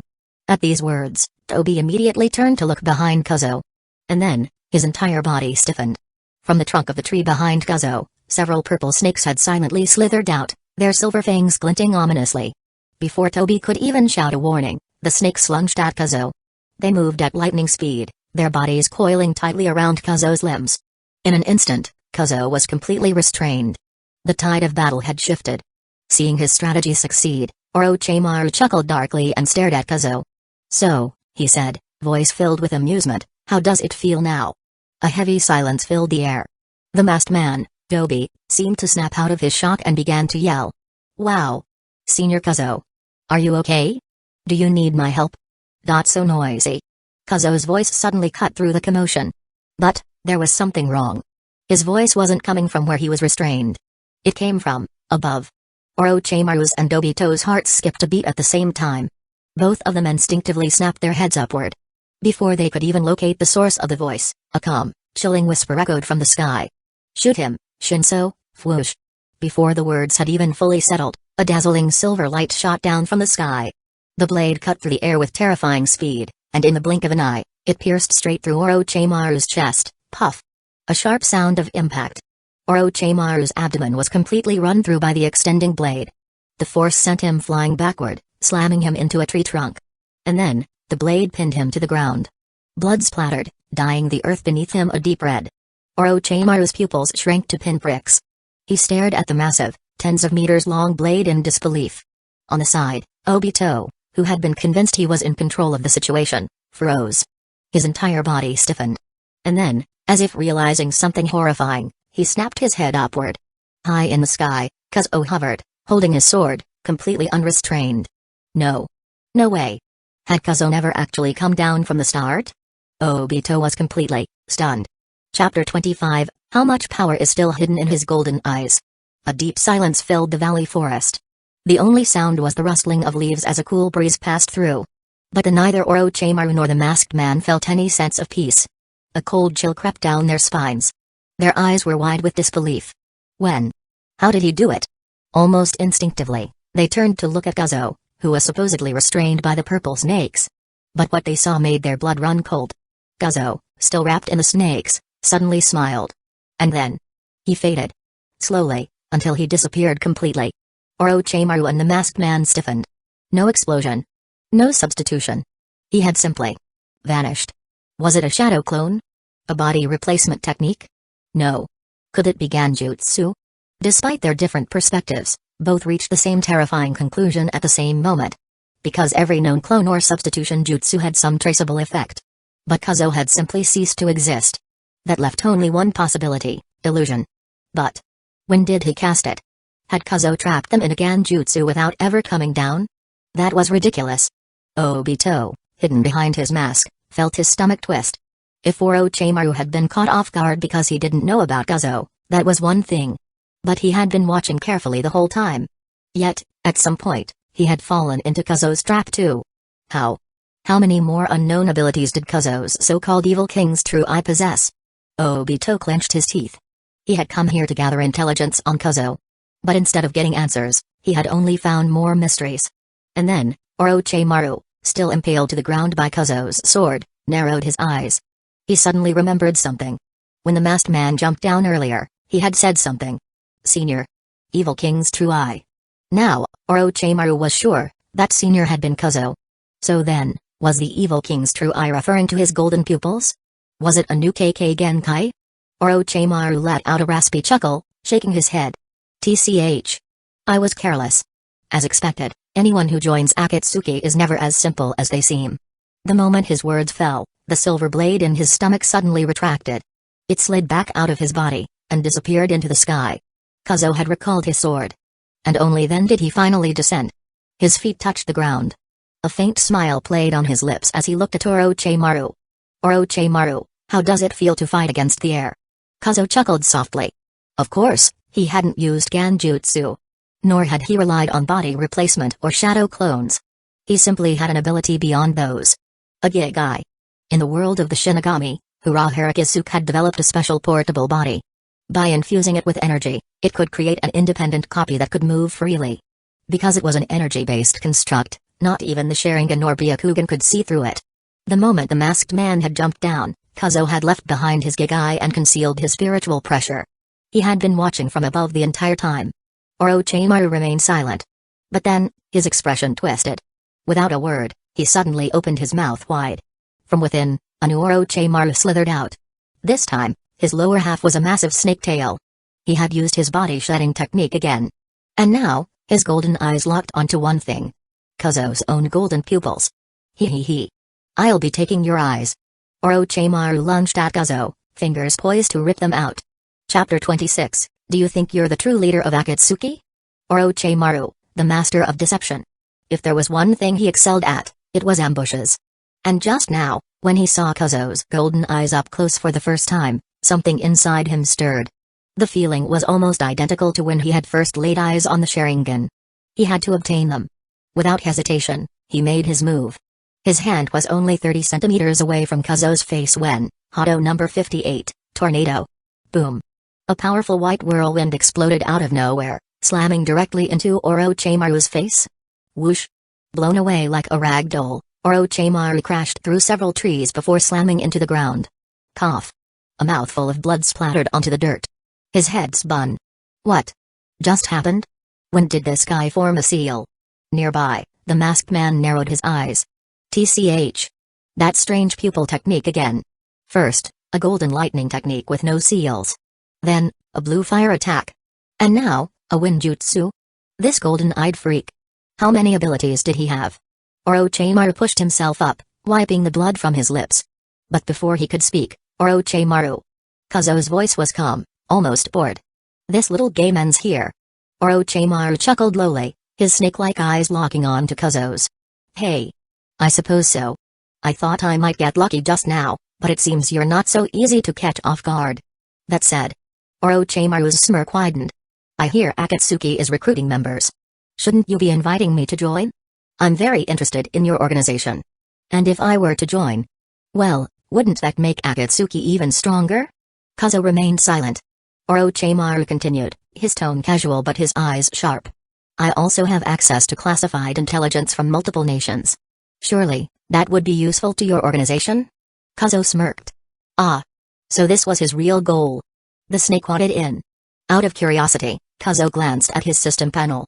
New side quests, Akatsuki recruitment, recruit 1 Akatsuki member, 0 out of 1, incomplete, reward, unknown, recruit 2 Akatsuki members, 0 out of 2, incomplete, reward, unknown, recruit 3 Akatsuki members, 0 out of 3, incomplete, reward, unknown. So, for every member he recruited, he'd receive a reward. And Orochimaru was practically offering himself for free. No reason to refuse. Kazo chuckled. It seems. You do fit Akatsuki well. Fine. In the name of Leader Pain, I accept your membership." Both Orochimaru and the masked man turned to stare. Orochimaru was pleased, he hadn't expected to be accepted so quickly. But the masked man? The masked man was furious. Of course, he couldn't show it. So instead, in Alfie's usual tone, he protested, Senior Kuzo. I don't think this is a good idea. If Orochimaru joins, he might steal our secrets. I think we should reject him." Orochimaru's smile twitched. He was about to argue, but before he could, Kuzo cut him off. He turned to the masked man and rolled his eyes. "You're just an intern. Why are you making decisions?" Then, Kuzo took a slow step forward, staring directly into the spiral mask. He smiled. "Or do you think you're the real leader behind Akatsuki? That you have more authority than Pain?" The words hung in the air like a blade. Silence. Underneath the mask, Obito clenched his fists. What? He was the real leader of Akatsuki. Wasn't he? Chapter 27, Acquired Black Chamber, The Path of Shame, Side Mission Completion Summary, Defeat the Ninja Scientist Orochimaru, 1 out of 1, Complete, Rewards, Keto EXP plus 500 upgraded to Mastery, Flash Steps EXP plus 100 upgraded to Advanced, Spiritual Pressure plus 1000 upgraded to Level 6, High, Recruit an Akatsuki member, 1 out of 1, Complete, Reward, Spiritual Pressure plus 1000, Applied, Defeat 3 Kage level opponents, 3 out of 3, Complete, X Reward Unlocked, Black Chamber, a special system reward. The user gains the power to open a dimensional rift at will, allowing them to break through space and enter the Black Chamber at any moment. Kuzo's eyes widened as he read the description. The Black Chamber? This was practically on par with the Otsutsuki clan's space-time techniques. An ability to rip through dimensions and enter another plane of existence at will? No wonder the system had such a high requirement to unlock it. From Sasori to Kakazu to Orochimaru, after 3 victories against Kage-level opponents, he had finally unlocked it. This is amazing. A satisfied smile spread across Kuzo's face. He was itching to test it out. But with Orochimaru and Obito watching, it wasn't exactly the right time. While Kuzo was still processing his reward, Obito suddenly spoke up, his usual playful tone forced and unnatural. "So, Senior Kuzo, since the mission is done, shouldn't we return to the Rain Village to report to the leader?" Kuzo glanced at him, then shook his head. "Not yet. You two wait here. I have some personal business to take care of." "Personal business?" Orochimaru said nothing, but Obito's eyes narrowed behind his mask. A secret errand? Could this guy be hiding something? Interesting. The moment Kuzo left, Obito made up his mind. He would follow him in secret. Kuzo, however, had no idea that he was being trailed. He had other priorities.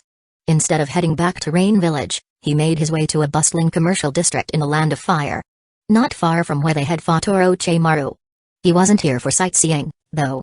He had another side quest to complete. New side missions triggered. Obtain a copy of Jiraiya's novel Makeout Paradise, 0 out of 1. Reward, unknown. Read Makeout Paradise from start to finish, 0 out of 1. Reward, unknown. Recite a passage from Makeout Paradise with deep emotion, 0 out of 1. Reward, unknown. The missions were a little embarrassing. But if it meant free spiritual pressure, he wasn't about to complain. Besides, it's not like he was reading it for fun. It was just for the rewards. Stepping into the largest bookstore in the district, Kuzo went straight to the counter. He placed a handful of Ryo on the table and said, in the most casual tone possible, 1 copy of Makeout Paradise, please. The entire bookstore fell silent. Every passerby within earshot turned to stare. Who was this guy? Chapter 28, What's the situation? Intelligence for a small yellow book? After a while, Kuzo walked out of the bookstore with a helpless smile on his face. According to the clerk, this was the largest bookstore in the Land of Fire. If they were sold out here, it would be nearly impossible to find the book anywhere else in the short term. So, if he wanted to read it, the most convenient option was to borrow it from someone else. And just a minute ago, a Hidden Leaf Village shinobi wearing a black mask had bought the last copy and entered the noodle shop next door. TSK, Kuzo clicked his tongue. Looks like I can only ask him. He smiled bitterly and shook his head before heading to the noodle shop beside the bookstore. After all, it was hard to come all this way, and Kuzo didn't want to miss the chance to complete the side task. He had already thought of how to borrow the book. Most likely, he'd have to convince a certain masked individual. With a faint smile, Kuzo walked into the noodle shop, 9 Tiao Ramen. The moment he stepped inside, his eyes immediately landed on a white-haired young man sitting in the corner. The man wore a black mask, and his Hidden Leaf Village forehead protector tilted slightly, covering his left eye. He sat with his legs crossed, holding a copy of Makeout Paradise and reading it openly, appearing completely at ease. That's right. The person sitting there was none other than Kakashi Hatake, the famous Hidden Leaf Village Jonin. Kazuo's smile widened at the sight. He walked straight toward Kakashi. However, the moment he approached, Kakashi's sharp instincts kicked in. He put the book down immediately and looked at Kazuo coldly. What's up? Kakashi's voice was as cold as his expression. While closing the book, Kakashi gave Kazuo a careful once-over. Kazuo, however, remained unfazed. He smiled gently and said, "Excuse me. You must be the famous Hidden Leaf Village shinobi, Sharingan Kakashi, right? I'd like to exchange some information for the book in your hand. Is that okay?" Kazuo got straight to the point, leaving no room for ambiguity. Kakashi blinked in surprise. What's going on? In recent years, has it become popular to trade intelligence for small adult books? Who is this guy? After a moment's hesitation, Kakashi raised his eyebrows and said, "I don't know how you recognized me, but that's a very direct request. However, I'm sorry, I'm not interested in exchanging for information." Without waiting for further interaction, Kakashi lowered his head and opened the book again, clearly signaling he had no intention of continuing the conversation. But Kazuo wasn't deterred. He calmly sat down directly at the table across from Kakashi. With a mysterious smile, he said softly, "Then what if I told you that the information is about your best friend?" Kakashi froze for a moment, then quickly looked up, his brow furrowing. "Is it Guy? Did that guy get into some kind of trouble again?" The mention of his best friend naturally led Kakashi to think of his passionate friend, Might Guy. However, Kazuo shook his head and smiled. "You guessed wrong. The best friend I'm referring to is the one who once gave you your Sharingan." Kazuo leaned forward, his smile growing wider. "His name is Obito Uchiha." Kakashi's pupils contracted instantly, and he stopped breathing for a split second. The book in his hand tightened in his grip. "You? What did you say?" Kakashi's voice trembled. "Obito?" Kakashi's heart raced as he heard that name, the one he had buried deep in his heart. "Obito. Obito Uchiha." "Yes." Kazuo nodded, still smiling, as he watched Kakashi's reaction. "So, would you like to exchange for the book now? After all, Kakashi-senpai, I don't think you know that he's still alive, do you?" Kakashi's eyes widened in disbelief. The information Kazuo had just dropped hit him like a bolt of lightning. "Obito is still alive?"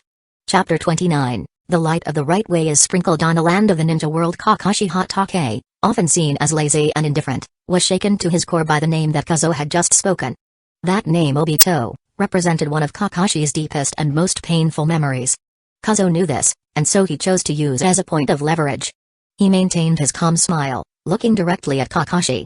"Kakashi-senpai," Kazuo said, still smiling, "as long as you give me the book in your hand, I will tell you some information you want to know. For instance, his current identity." There was a long pause. Kakashi sat there, staring at Kazuo, his mind racing. Finally, Kakashi's expression began to shift, the initial shock slowly fading. He still fixed his gaze on Kazuo, his teeth clenched as he spoke solemnly. "I don't even know your identity or your intentions. How can I trust your information?" Kazuo tilted his head slightly, a chuckle escaping his lips. "Don't believe me?" he asked, feigning disappointment. "Well then, goodbye." Kazuo stood up, casually slipping his hands into his pockets as he turned to leave. Kakashi blinked in confusion. What kind of person makes an offer and then just leaves if it's rejected? He couldn't believe what he was seeing. After a brief moment of hesitation, Kakashi gritted his teeth and stood up quickly. "Wait!" he called out, his voice tinged with urgency. Kazuo stopped and, with an amused expression, turned back toward him. "What's wrong, Kakashi-senpai? Changed your mind?" Kakashi didn't respond immediately. Instead, he glanced reluctantly at the intimate paradise in his hands before closing it with a resigned sigh. Without further words, he threw the book to Kazuo. The yellow book flew gracefully through the air, landing directly in Kazuo's hands with a soft snap. A satisfied smile appeared on Kazuo's face as he caught the book. Ding! Congratulations to host, the side mission has been completed. Collect a copy of Jiraiya's novel Makeout Paradise, 1 out of 1, completed. Reward, spiritual pressure plus 1000. The notification was almost instantaneous. Kazuo could feel a slight boost to his spiritual energy, a welcome reward for his efforts. Kakashi, meanwhile, sat back down, his composure carefully maintained, though his voice betrayed his underlying tension. "Now, about that information you mentioned," Kakashi said, trying to sound casual but failing to mask the slight tremor in his voice. "What exactly are you talking about?" Kazuo watched Kakashi carefully. He had expected the Jonin's reaction, but he could see the deep emotional conflict in his eyes. Kakashi had not heard Obito's name in years, not from anyone. Everyone had forgotten the Uchiha who had died in the war. But not Kakashi. He had never forgotten. For Kakashi, the memory of Obito, the boy who had given him his Sharingan, the boy who had been his comrade, was a wound that had never fully healed. If Obito was alive, it would change everything. And so, Kakashi leaned forward slightly, his curiosity and hope piqued. Kazuo smiled, his expression gentle yet cryptic. "What I'm about to tell you may not be what you expect, Kakashi-senpai," he began slowly. "So please, don't be too shocked." Kakashi simply nodded, though his eyes revealed a growing intensity. Kazuo continued, "As I said before, your best friend, Obito Uchiha, didn't actually die at the Battle of the Shinobi Bridge. He was saved by an old man, a kind old man." A pause lingered in the air as Kakashi absorbed the words. Kazuo went on, "Under this old man's guidance and brainwashing, Obito survived, adopting a new identity and purpose." Kakashi's heart raced. This wasn't what he had expected. "And so," Kazuo said with a wry smile, "if one day you encounter a man wearing an orange mask, wearing a red cloud cloak, who claims to be Madara Uchiha, don't hesitate." He leaned forward, his smile deepening. "Try to hit him with your Rikiri directly in the face. Because when you break that mask, you might just see a familiar face." Kakashi froze. His entire body went still. Kazuo's smile widened. "That's all I know. Goodbye, 55. With that, Kazuo snapped his fingers. Snap. In the blink of an eye, Kazuo's figure blurred, and he vanished from the noodle shop, leaving only the faintest echo behind. Kakashi sat there, utterly stunned. His eyes were wide, and his mind raced. His heart pounded as he processed what he had just heard. Obito. Still alive? The name had not passed his ears in years, and now, here it was again. Kazuo's words struck like lightning, bringing with them both hope and dread. The revelation shook him to the core. Later, on the streets outside the noodle shop, Kazuo walked leisurely, flipping through the small yellow book with a satisfied smile on his face. Today had been productive. He had not only completed his mission but also managed to spark something within the heart of Hidden Leaf Village's greatest Jonin. The light of the righteous way is sprinkled on the land of the ninja world, Kazuo thought with a quiet chuckle. Another small victory in his ongoing game. Chapter 30, Obito's Obsession with the Mystery Book. At the same time, far across the street, on a building in the distance, a figure observed the events closely. It was Obito Uchiha, the masked man who had quietly followed Kazuo. After Kazuo left, Obito quickly found a chance to send White Zetsu, disguised as Tobi, to deal with Orochimaru. After changing his outfit, Obito followed Kazuo in secret.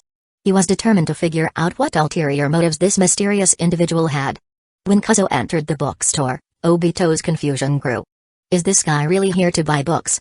Obito thought, feeling uncertain. Or am I overthinking this? Obito stayed hidden as he continued watching Kazuo's movements.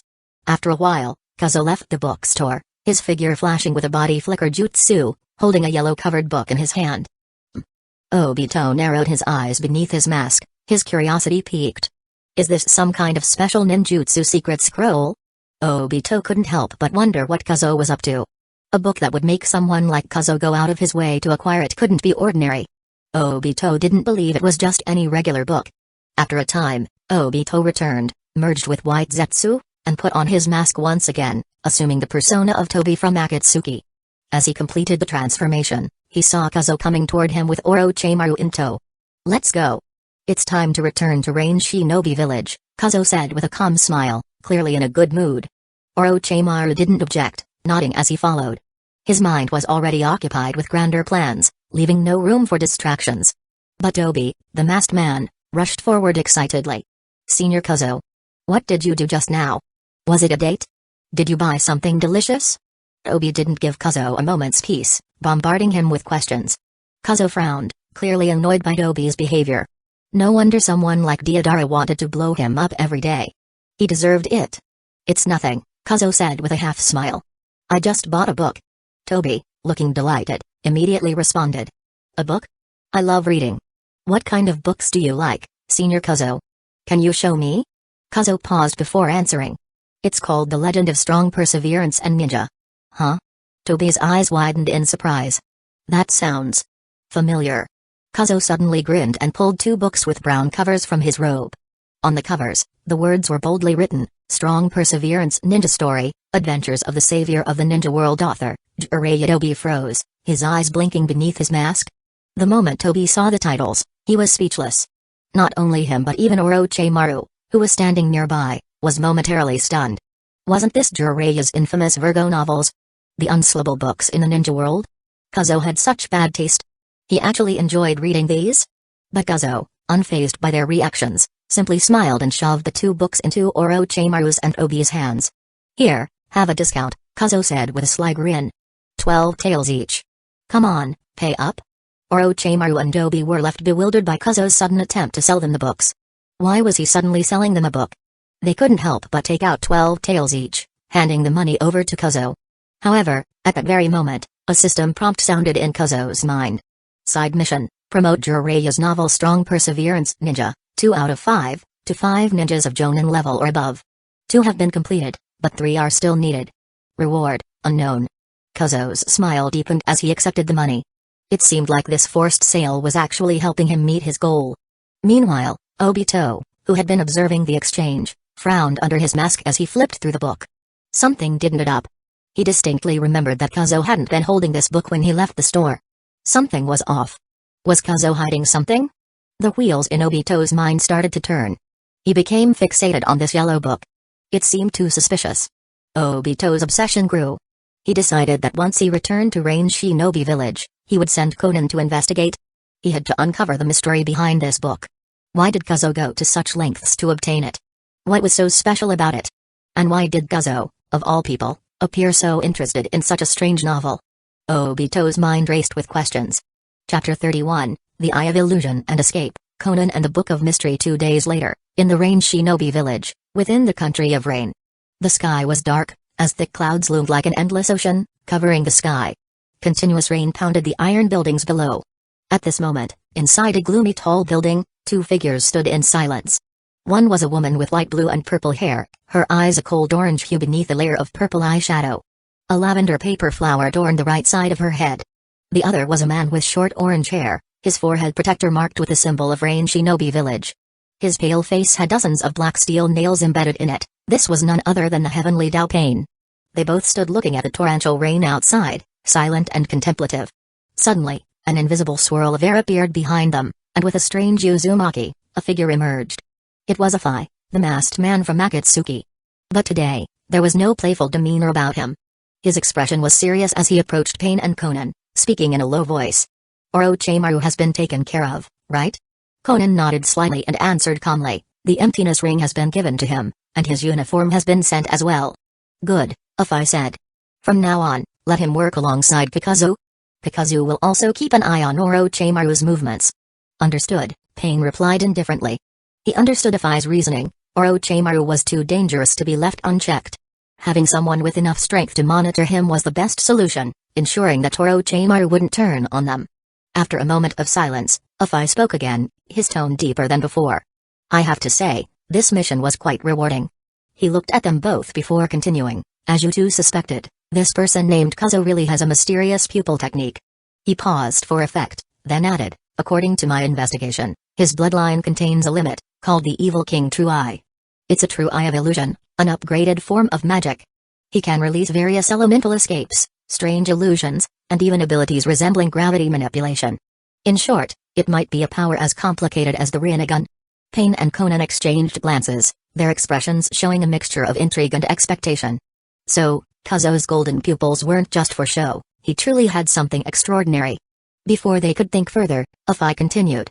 But compared to these confirmed facts, there's one thing I need Conan to confirm herself.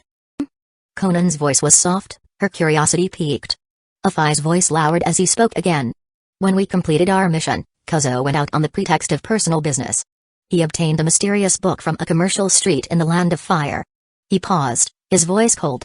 When I asked him about it, he deliberately took out an unrelated novel to cover it up. Afai's expression shifted slightly as he revealed, but all of this was clear to me. A sly smile played on his lips. I want to know if there's something strange in that book Kazuo has. Conan, since you were the one who recruited him, it's up to you to find out. I remember the book's cover was yellow. Afai finished. A few minutes later, in Kazuo's residence in Rain Shinobi Village, Kazuo sat casually flipping through the pages of Intimate Paradise that he had obtained from Kakashi Hatake, working on completing his side mission.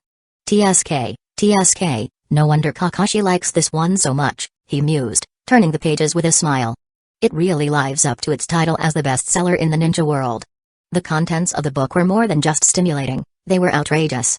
At that moment, the door to his room opened with a soft creak.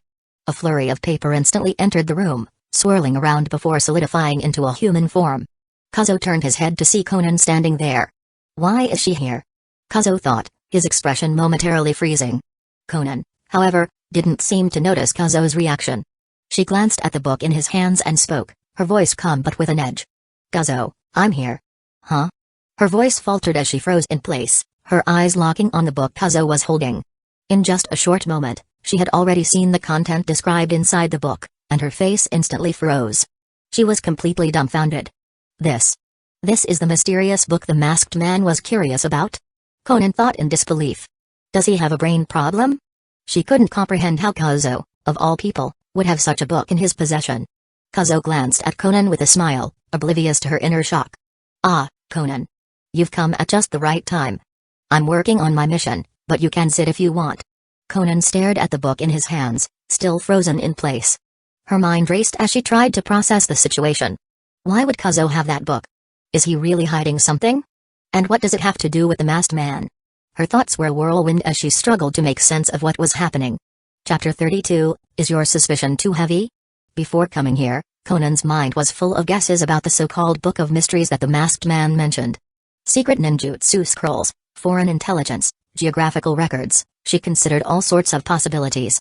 But she never imagined it would turn out to be a small yellow book filled with explicit content. That masked man clearly had a few screws loose. After being stunned for quite a while, Conan turned her head stiffly to look at Kazuo and asked with a strange expression, Did you make a special trip outside just to buy this book? Yeah. Kazuo nodded, lifting the book in his hand. Why? Do you want to read it too? Conan froze. No. Don't let me interrupt your reading. I'm leaving now. As soon as she finished speaking, Conan, with a clearly conflicted look on her face, spread her paper wings and left through the window like she was escaping. If one looked closely, her face even seemed slightly flushed. Back inside the room, Kazuo held the small yellow book in his hand, confused. Huh? What was that about? She left before I could even explain.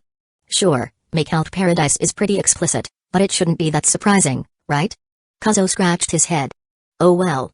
Time to keep reading. A while later, Conan returned straight to the meeting hall, her face still looking a bit odd. Obi narrowed his eyes and asked seriously, So? Did you find any useful information? Conan was silent for a moment. Then she looked directly at Toby and said plainly, No. Your assumption was wrong. The book he was holding was nothing more than an ordinary novel. Are you being a bit too suspicious of him? At the end of her sentence, Conan frowned slightly. Toby, on the other hand, looked stunned. Just a regular novel?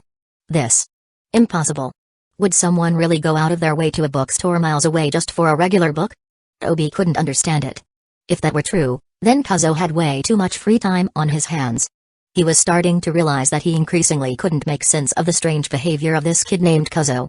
After a while, Toby decided to drop the matter for now and turn to Conan again.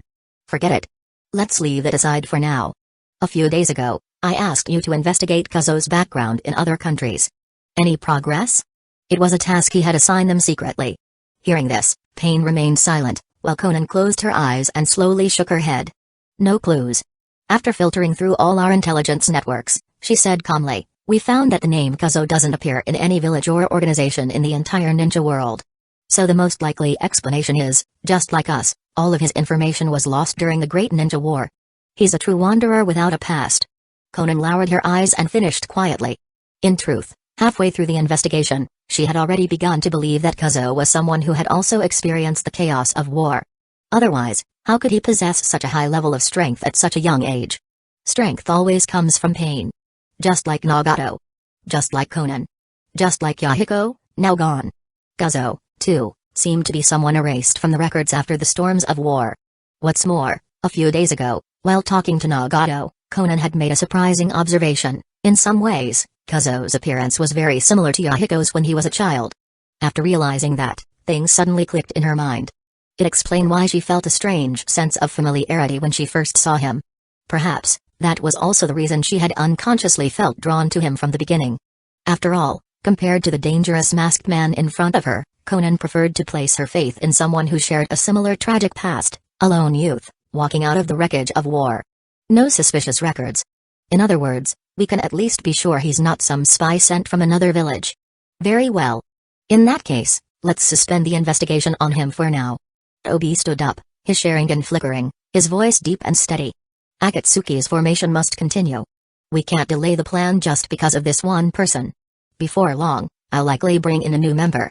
You too, continue recruiting the people on the list I gave you. Understood. Pain nodded slightly. Currently, there were only 6 members in the Akatsuki organization. Excluding the 2 leaders, Pain and Conan, there were just Kazo, Kakazu, the unreliable Orochimaru, and the even more unreliable Zetsu. To achieve their grand peace plan, this amount of manpower was far from enough. Chapter 33, On the Eve of the Night of Extermination, the Beginning of Trouble. Obito was not a fool. With such a significant gap in information, he certainly wouldn't continue to take action against Kazo. After all, from the surface, Kazo could almost be regarded as an indispensable and powerful fighting force within the Akatsuki organization. He might still play a crucial role in the upcoming tailed beast capture plans. So, after listening to Conan's report, Obito decided to set aside his doubts and prejudices for the time being. He would focus on his larger plans instead. After some discussion between Pain and Conan, they agreed to follow Obito's orders and continue with their previous recruitment plan, expanding the Akatsuki organization in preparation for the official launch of the Tailed Beast project. Time passed quickly. Months slipped by unnoticed. In that time, 2 new members were added to Akatsuki. The first, named Fujii, was from a small country. Although he was tall and imposing, his face bore the features of a middle-aged man. The second addition was Juzo, a defector from the Hidden Mist Village. He was one of the 7 ninja swordsmen who had left the village due to dissatisfaction with its tyranny and joined Akatsuki. Objectively speaking, neither of these new recruits had the strength of a Kage-level ninja. They joined Akatsuki mainly because of the organization's need for manpower. After all, relying solely on Kakazu to fund the organization wouldn't be sustainable. Both were brought in to handle various mercenary or war missions and earn money for Akatsuki. However, Kazo, who knew the direction of the plot, understood that these 2 would not last long before they met their end, to be replaced by others. So, he didn't make an effort to get involved with them. Anyway, Kazo mused, now that Juzo has joined, Itachi Uchiha should be coming soon too. He recalled the original story, where Itachi's first partner in Akatsuki was the man with the decapitator sword. Since Juzo had already joined a month ago, it wouldn't be long before Itachi made his entrance. Kazo thought about this while walking down the streets of Rain Shinobi Village. The reason he thought about it wasn't simply because he wanted to meet Itachi Uchiha. After all, he wasn't particularly interested in swordsmanship, but because just the night before, a brand new main mission had appeared in the system, Uchiha, Night of Genocide. That's right, it wasn't just a branch line task related to daily life. It was a mainline mission, the same as the one he had received when he joined any organization. Mainline tasks appointed by the system were much more significant than branch tasks, and completing them would reward him handsomely. Kazo remembered how he had received the Shinigami's hollow power when he joined Akatsuki. Such rewards were always substantial. Naturally, he wouldn't miss out on this mission. He found himself eagerly awaiting the system's notifications every day. System, open the panel. Ding. A crisp sound signaled the interface of the system appearing before his eyes.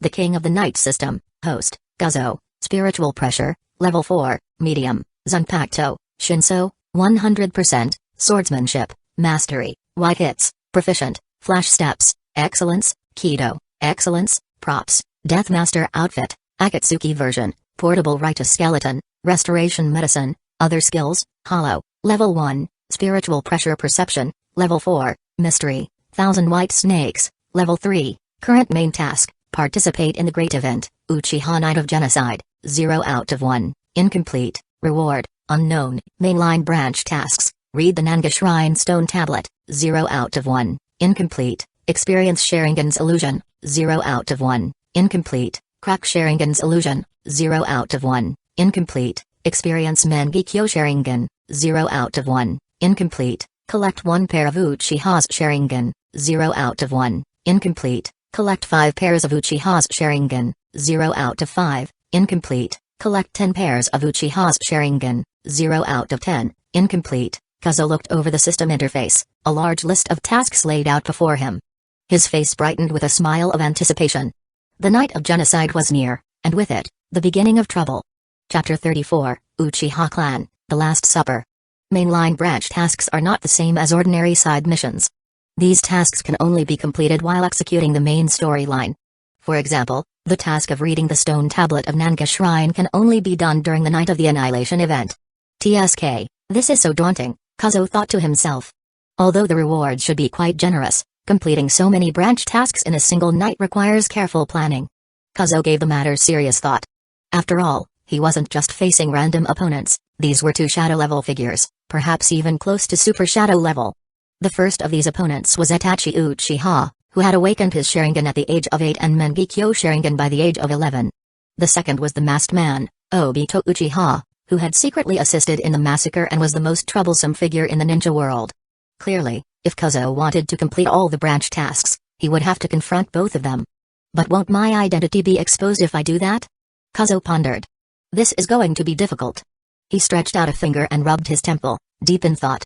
Just then, 2 children from the Rain Shinobi village ran past him, loudly chatting as they went. Hey, Danzō, look at the new goblin mask I bought. How do I look? One of the children asked excitedly. Wow. What is that? A goblin? It looks scary. The other child responded. Ha ha ha, it's fake. They both laughed as they ran off. Hearing their conversation, Kazuo suddenly had an idea. Wait a minute. A goblin mask? Why didn't I think of this earlier? If Obito Uchiha can wear a mask and pretend to be Madara Uchiha, why can't I do the same? And since I have the hollow power, Shinigami has a mask, doesn't it? The corners of Kazuo's mouth curled into a smirk. A brilliant idea had just formed in his mind. Hey, the 2 loyal sons of the Uchiha family, Kazuo muttered. When the time comes, let me switch identities and have some fun with you. Meanwhile, on the other side, as the evening approached, in the distant land of fire, within Hidden Leaf Village. On the roof of the Hokage building, the sky darkened as a flock of crows flew past. Though the sun had not yet set, the full moon had already begun to rise. In the interplay of light and shadow, 2 figures stood. Itachi, have you really made up your mind? Third Hokage Sarutobe Hiruzen asked quietly, his back turned toward the person behind him. There was an unreadable look in his weary eyes. He stood with one hand resting at his side, almost like a statue. Behind him, Itachi Uchiha kneeled on one knee, his head lowered. After a long pause, he replied softly, yes. Though it was just one word, it seemed like an earth-shattering decision. Upon hearing this, Sarutobe Hiruzen slowly raised his head and narrowed his eyes. He let out a long breath before speaking again in a soft tone, if that's the case, then do it. I give you my word, as the 3rd Hokage, your brother Sasuke will live unharmed and grow up.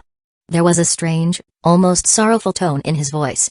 Itachi Uchiha closed his eyes, taking a deep breath before speaking solemnly, then. Please.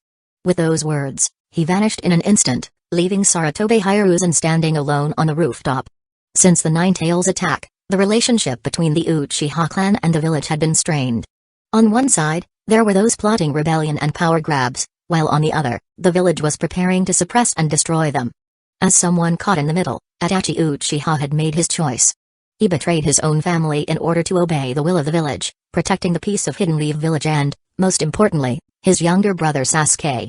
For this, he had to accept the destruction of his own clan as proposed by the village's elders.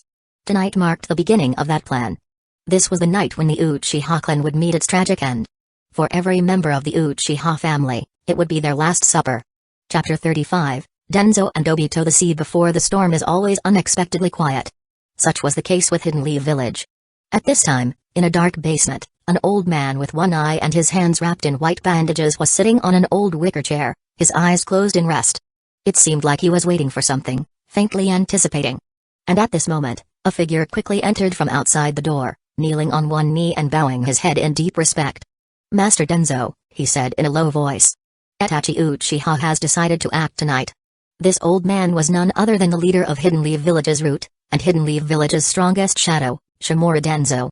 When the figure finished speaking, Danzō slowly narrowed his eyes, and after a brief silence, he said, I know.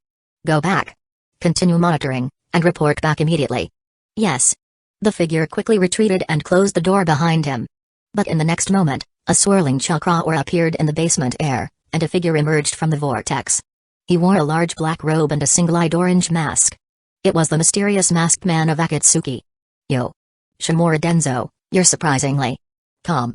As the masked man appeared, he spoke with a deep smile. Danzō raised his eyes, coldly looking at him, as if he had expected this visit. He spoke indifferently. "The existence of the Uchiha clan is the biggest hidden danger for Hidden Leaf Village today. It is a necessary step to get rid of them. Everything I do is for Hidden Leaf Village." With that, Danzō stood up from his chair, stared at the masked man, and continued, "And you? Aren't you the same? For tonight's action to wipe out your clan, you seem strangely calm as well." The masked man didn't seem surprised at Danzō's words. He simply chuckled. "Oh, for Hidden Leaf Village? That's truly admirable, noble character. So, for the clan you despise, you wouldn't want their Sharingan, would you?" The masked man stared at Shimura Danzō with a low, smiling tone. Danzō froze for a moment. He hadn't expected the masked man to bring up the topic like this. What did he mean by that? Was he implying that Danzō didn't need Sharingan? Danzō's thoughts raced. Could it be that this man was planning to take the Sharingan for himself? Although Danzō despised the Uchiha clan, he never denied their bloodline abilities. "I see." Danzō grumbled, narrowing his eyes. He sneered and said angrily, "Madara, are you planning to go back on our previous agreement?" Danzō's desire to destroy the Uchiha clan wasn't solely for the sake of Hidden Leaf Village's safety. It was also personal. He coveted the Sharingan, the exclusive bloodline of the Uchiha clan. The power it offered was something that could drive the entire ninja world mad. Danzō had personally felt its power the first time through a forbidden technique, Izanagi. Izanagi was a taboo illusion that allowed the user to swap between dreams and reality. Once activated, it turned all unfavorable events, including death, into dreams while turning favorable events, such as attacks, into reality. With this power, one could avoid death and effectively achieve immortality.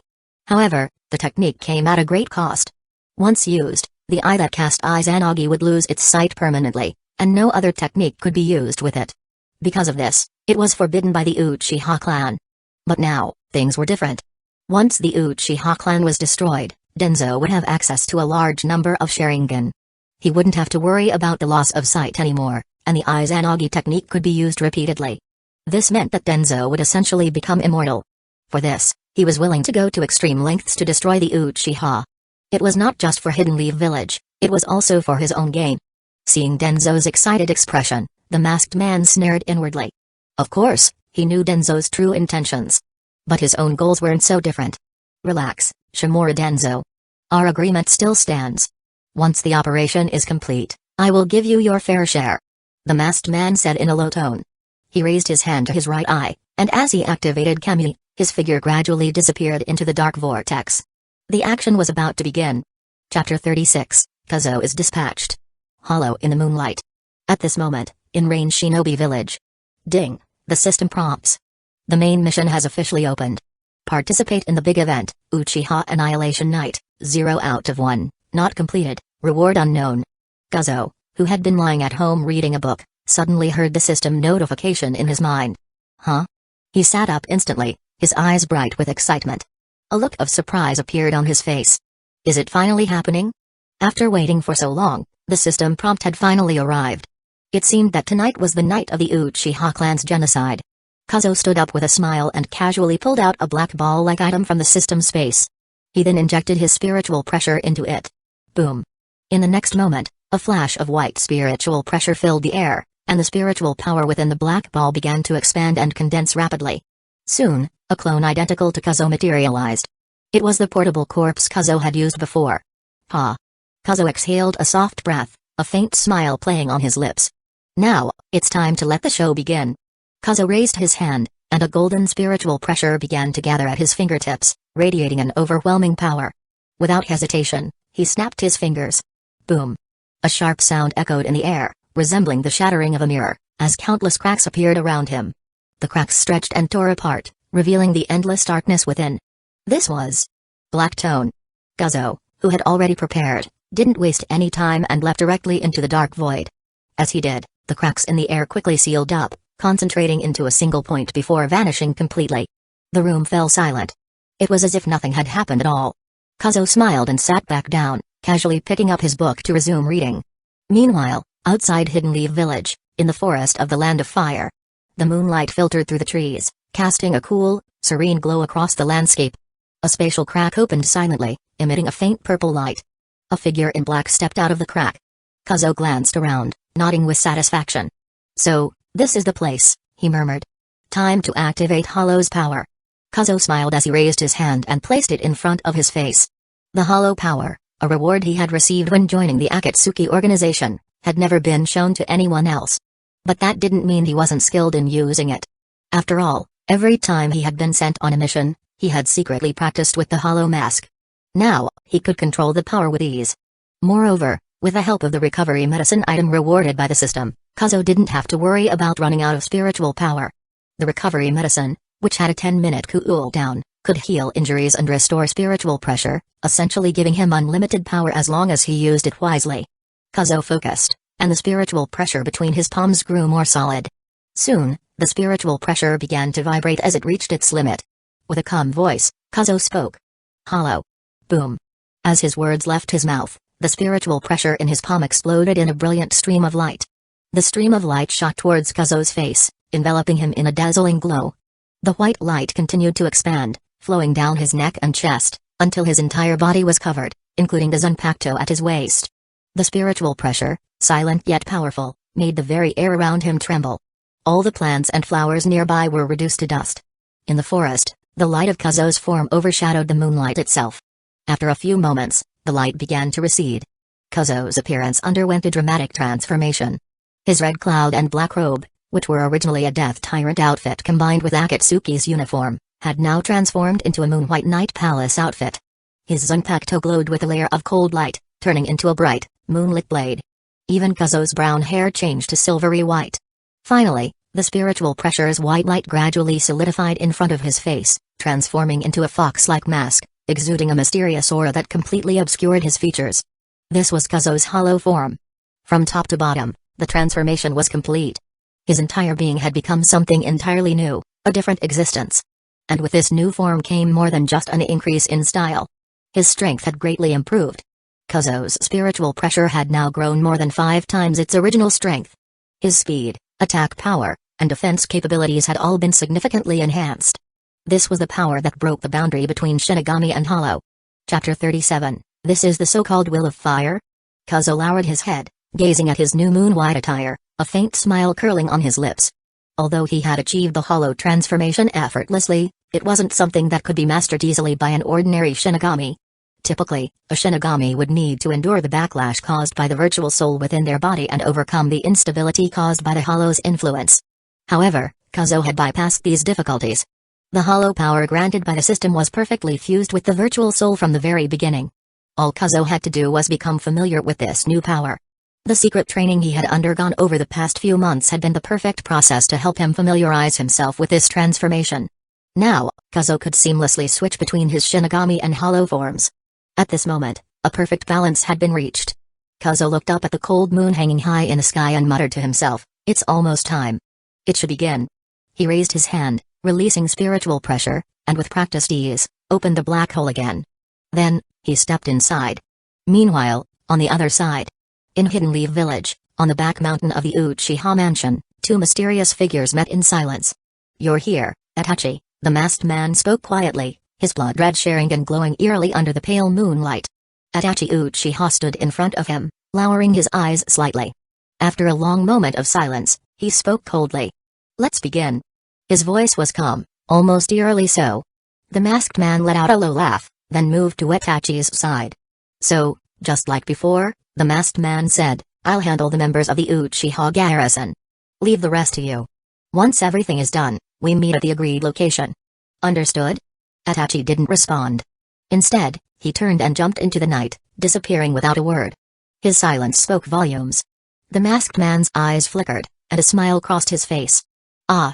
For Hidden Leaf Village, are you really willing to do this?" "Truly," he muttered, "this is the so-called Will of Fire." With those words, the masked man disappeared into a whirlpool of darkness. From that moment on, the Uchiha clan's fate had been sealed. By the end of tonight, except for Sasuke Uchiha, not a single member of the Uchiha clan would survive in Hidden Leaf Village. Back at the Uchiha residence, everything was calm, just as it was every night. Most of the members of Hidden Leaf Village's security force were stationed at the camp, and the majority of the clan had already gone to bed. Only a few important positions were still guarded. At that moment, atop a telephone pole, a black figure suddenly appeared. Dressed in a gray Hidden Leaf Village Anbo uniform with a long knife strapped to his back, the figure wore a mask, though his red eyes were still visible, a clear sign of his Uchiha heritage. The figure silently observed the Uchiha mansion from the darkness. This was a place he had called home for many years, a place filled with memories. Every brick and tile here held pieces of his past. But now, he knew that it was time to sever those ties. Huh? Who's there? A guard from the security team noticed the figure and immediately called out. However, upon seeing the figure more closely, recognition dawned. He relaxed and smiled. Oh, it's you, Itachi. You scared me. You're out so late, still on a mission? You're really working hard. As the other guards approached, they chuckled lightly. Yeah, Itachi, finish your mission and head back to rest. You don't want to tire yourself out. After all, you're... But before they could finish their sentence, a silver-white flash sliced through the night. The next moment, the sound of blood splattering filled the air. Itachi had appeared behind the two guards, a long knife in his hand, blood dripping from its tip. The two guards could barely process what had happened. Their eyes were wide with disbelief, their fear palpable. Itachi. How could you? But before they could speak another word, their bodies collapsed to the ground, lifeless. Their eyes stared blankly, their breathing having stopped. In the stillness that followed, only the sound of blood slowly dripping onto the ground could be heard. Itachi's Sharingan glowed coldly in the night, but he didn't spare a glance at the bodies. He raised his knife and, in an instant, turned to rush toward another house. Chapter 38, he is stepping on points to facilitate the killing at this moment. In the sky above Hidden Leaf Village, under the moonlight, a figure stood. Dressed in a moon-white long robe, with a short sword at his waist, his silver hair floated gently in the air. The mysterious fox mask on his face formed a silent smile. From his vantage point, the entire layout of Hidden Leaf Village was visible. He looked down, muttering to himself, if I remember correctly, Naga Shrine should be by the river. The Naga River ran through the entire Hidden Leaf Village. According to the information Kazo had gathered earlier, Naga Shrine, located at the farthest downstream point, belonged to the Uchiha clan. After confirming his target, Kazo didn't hesitate. He moved swiftly with flash steps, heading straight for his destination. His primary goal was clear, to complete the system side task and examine the inscriptions at the Uchiha clan's Naga Shrine. As for Itachi and the masked man, Kazo had already formulated a plan to deal with them. In front of the Naga Shrine, two Uchiha clan guards sat on the steps, chatting lazily. One guard took a drag from his cigarette, narrowed his eyes, and commented, speaking of which, I suddenly feel that young Master Itachi from the Patriarch's house is a real genius. Really? Why do you say that? I saw him leap across the entire Uchiha mansion this afternoon. His speed was unbelievable. In fact, he's been here before. Wait, what? Master Itachi has been to the shrine? Yep, the smoking guard replied with a soft smile. I think he was probably here to get a better look at our Uchiha mansion, to protect us in the future. Hearing this, the younger guard widened his eyes in admiration. As expected of Master Itachi. Even though he's only 13, he's already thinking about the entire clan. But just as he said this, a chuckling voice suddenly rang out from behind them. Hee, those words are really interesting. Didn't you two think about it? That guy probably stepped on some points in advance and later killed people to make things easier? As soon as the voice fell, both guards froze, their eyes widening in alarm. Who was speaking? They turned around quickly, only to be met with a chilling sight. On the roof of the shrine, a moon-white figure stood silently. He wore a smiling fox mask, which gleamed eerily in the moonlight. You! Who are you? One of the guards stammered. How dare you speak ill of Master Itachi? How could he kill people? Although both guards were terrified, they still managed to muster some courage and spoke out, albeit trembling. In reality, they were shaking with fear. They couldn't fathom how this figure had appeared behind them without making a sound. It was as if he was a ghost. The eerie atmosphere around the shrine only made it more terrifying. Kazo, still standing on the roof, simply chuckled at their words and then leapt off the shrine without responding. He didn't intend to waste time talking to them. After all, once Itachi arrived, they would likely understand. As Kazo approached, the guards immediately raised their weapons, seemingly trying to defend themselves. But before they could even react, they were struck by an invisible pressure from the sky. The force was overwhelming. Almost simultaneously, both guards dropped to their knees. The invisible pressure felt like two massive hands slapping them, preventing them from standing properly. What's going on? What kind of power is this? The two guards knelt helplessly, their faces drained of color. Their eyes widened in fear, and sweat poured down their faces. Kazo smiled faintly and spoke calmly. Listen carefully, I'll only ask this once. Does Naga Shrine have a basement? Where's the entrance? The guards froze in shock. What was this mysterious person's purpose? He was asking about the basement of the shrine? But Patriarch Fugaku had explicitly forbidden anyone from entering without permission. As the two guards hesitated, the pressure on them increased even more. What? It seems like you two don't quite understand. Kazuo raised his right hand slightly, summoning a moon-white spiritual pressure. He looked at the guards with a gentle smile. You have to step on ants without killing them. This power is hard to control. Chapter 39, The Tampered Steel will eventually meet. After obtaining hollow abilities, Kazuo's spiritual pressure was now 5 times stronger than it had been before. As a result, his ability to interfere with reality had grown far beyond what it used to be. He no longer needed to accumulate energy to release his spiritual pressure, it could easily make weaker individuals collapse without any effort. At that moment, as the two guards felt this overwhelming pressure, they were naturally terrified. The basement is through the second entrance of the shrine.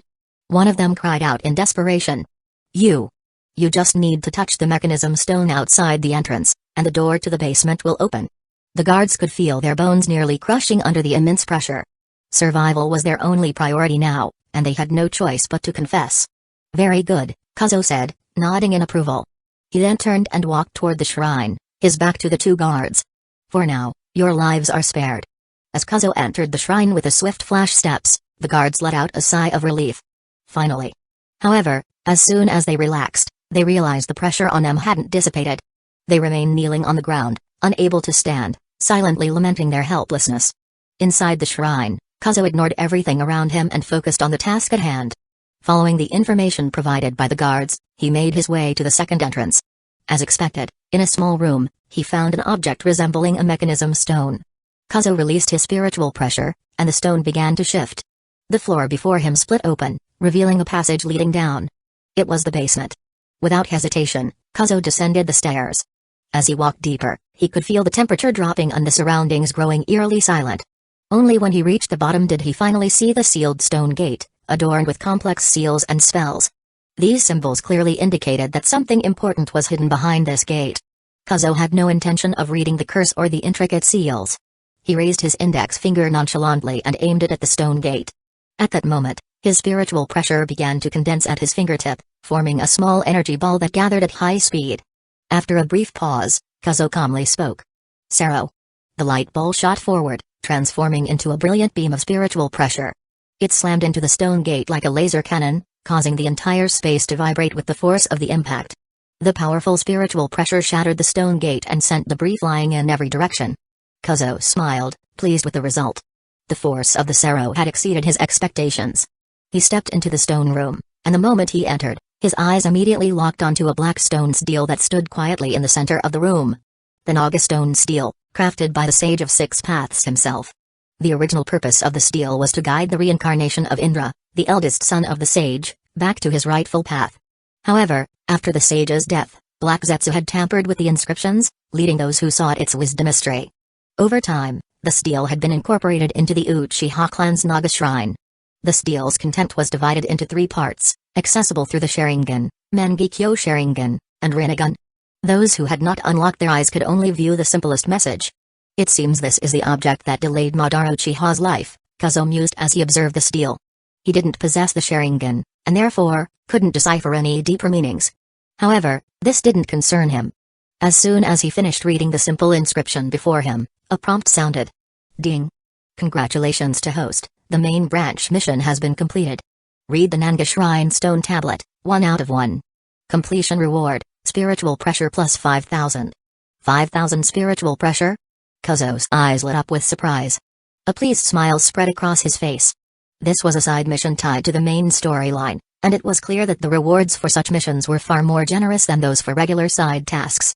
It seemed that the remaining branch tasks wouldn't disappoint either. Meanwhile, outside the Nanga Shrine, as Kazuo was reading the inscription, a black figure approached the entrance. It was Itachi Uchiha. His expression remained as indifferent as ever, but a few fresh drops of blood stained his face. The blade in his hand was also slick with blood, reflecting the pale moonlight in a grim, unsettling way. The cold wind passed by him as he silently walked toward the 2 guards. In his eyes, there was a fleeting flash of complex emotion, but it was quickly suppressed. By now, he understood that there was no turning back. After slaughtering his entire clan, it was impossible for him to stop now. When he reached the two guards, one of them suddenly realized who it was and greeted him eagerly. Itachi. Master Itachi? You've finally arrived. We just found out. Before he could finish his sentence, blood sprayed into the air. Under the pale moonlight, the blood splattered across the ground like flowers blooming in the night. Itachi's blade had slashed through the throats of both guards in an instant, without hesitation. He didn't care for the unfinished words. It no longer mattered what they had planned to say. Now, everything was coming to an end. This was the meeting place, the location agreed upon with the masked man. Chapter 40, People sit at home, and a pot comes from the sky. The cold wind swept through the air. The smell of earth mixed with the scent of blood. Itachi Uchiha lowered his eyes slightly, sheathing the blade in his hand, and exhaled slowly. So far, he had done everything he needed to do. Itachi raised his head and looked toward the direction of the Uchiha mansion, his eyes filled with complex emotions. He could almost see his younger brother's despair and fear, as well as the anger when Sasuke activated his Sharingan. Forgive me, Sasuke. Live well, and become stronger. Just as Itachi was lost in thought, a distorted vortex appeared in the air behind him. Moments later, a masked figure wearing a black robe emerged from the vortex. Oh. The masked man said in a low tone. Is it over, Itachi? The reason the masked man had chosen Nanga Shrine as the meeting place was simple: it was secluded, far from the usual paths. Few people in Hidden Leaf Village, let alone the Uchiha clan, frequented the area. The location was close to the edge of Hidden Leaf Village, making it easy to leave with a simple jump over the courtyard wall. Hearing the masked man's voice, Itachi quickly shook off his thoughts and turned to face him. However, as he looked at the masked man, he noticed the blood stains on his black robe. It was drenched in a dark red hue, indicating that the masked man had wiped out the entire Uchiha garrison. After a brief silence, Itachi spoke indifferently. You came slower than I expected. What happened? Indeed, given the masked man's strength, wiping out a garrison should not have taken so long. The masked man chuckled deeply and replied, There was no particular issue. I just dealt with a few things. Let's go, 1007. I can now take you to find the organization. With that, the masked man turned around. After a brief pause, Itachi also turned, preparing to leave. But just as they were about to go, a faint voice echoed softly from the darkness behind them. It was like the sound of a knife cutting through the air. TSK, TSK. Unexpectedly, in such a short period of time, have your actions already ended? The voice said. That was fast. Uchihas too? The moment the voice was heard, both the masked man and Itachi froze. Their pupils contracted as they quickly turned to look behind them. In an instant, both of them were shocked. With their level of strength, they hadn't sensed anyone approach. Who was this person? When did they arrive? What was their purpose? Within half a second of turning around, thousands of thoughts raced through their minds. When they finally saw the figure behind them, those thoughts were immediately interrupted. A figure in a moon-white outfit stood on the street lamp in front of the shrine. He wore a mysterious fox mask, with a white short sword strapped to his waist. The breeze stirred his clothes, and his silver hair fluttered in the wind. Under the pale moonlight, everything about him looked strange and unsettling. The entire scene felt oddly out of place. This man exuded an aura of extreme danger. It felt like death itself had descended upon them, like a hunting beast lurking in the shadows. Both the masked man and Itachi exchanged a glance, and they instantly recognized the threat in each other's eyes. Neither of them knew this person. Realizing this, both of their expressions grew serious. Itachi immediately placed his hand on the hilt of his sword, prepared to fight at any moment. The plan had already reached this point, and he couldn't afford to make any more mistakes. The masked man narrowed his eyes and sneered. TSK, another fool pretending to be someone else. Who are you? As soon as these words left his mouth, the man on the street answered with a smile. Pretending to be someone else? Compared to you, I'm still a little behind. Lord Madara Uchiha. The masked man's eyes flashed. He was taken aback for a moment. Few people knew that he was disguised as Madara Uchiha. Only those in the Akatsuki, such as Pain, Konan, and Zetsu, were aware of his true identity. Among the people of Hidden Leaf Village, only Itachi and Shimura Danzō should have known. So, how did this man know? Could he be someone sent by Danzō? Realizing this, the masked man's expression shifted, and he spoke with a serious tone. Whispering sound. You're one of Shimura Danzō's subordinates? Upon hearing this, Itachi's eyes shifted slightly, sensing something amiss. Meanwhile, Kazo, standing in the road, chuckled. He clapped his hands slowly. Flap. You guessed it right, Kazo said, his smile widening. In that case, there's no reason for me to keep hiding. He then jumped down from the street lamp and moved toward the two of them. As he walked, he slowly drew the white blade from his waist. Smiling softly, he said, "Yes, I was sent by Lord Danzō. My task tonight? To obtain all the Sharingan. And to kill the two of you?" Both the masked man and Itachi's expressions froze in shock. Chapter 41, Two Pawns? Are you talking about us? The Nanga shrine, which had been peaceful just moments ago, was now eerily silent. The once calm air was disturbed by the flash of a bright blade, creating an intense tension in the atmosphere. Both the masked man and Itachi Uchiha stood frozen. Even though they had both speculated about the reason for the appearance of the figure before them, they had never imagined it would be for this purpose.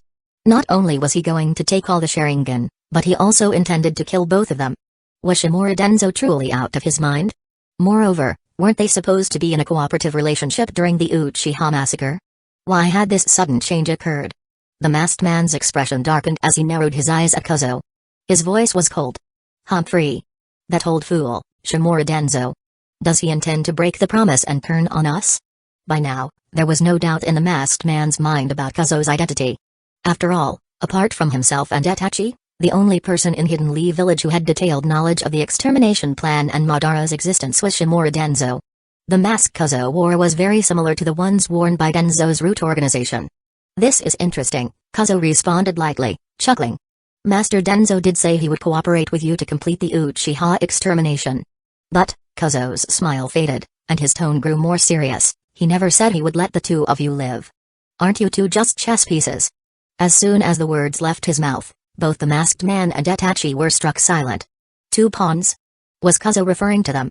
Did Danzō, that old schemer, truly plan to betray them from the start? The masked man was boiling with anger, but before he could speak, Kuzo continued.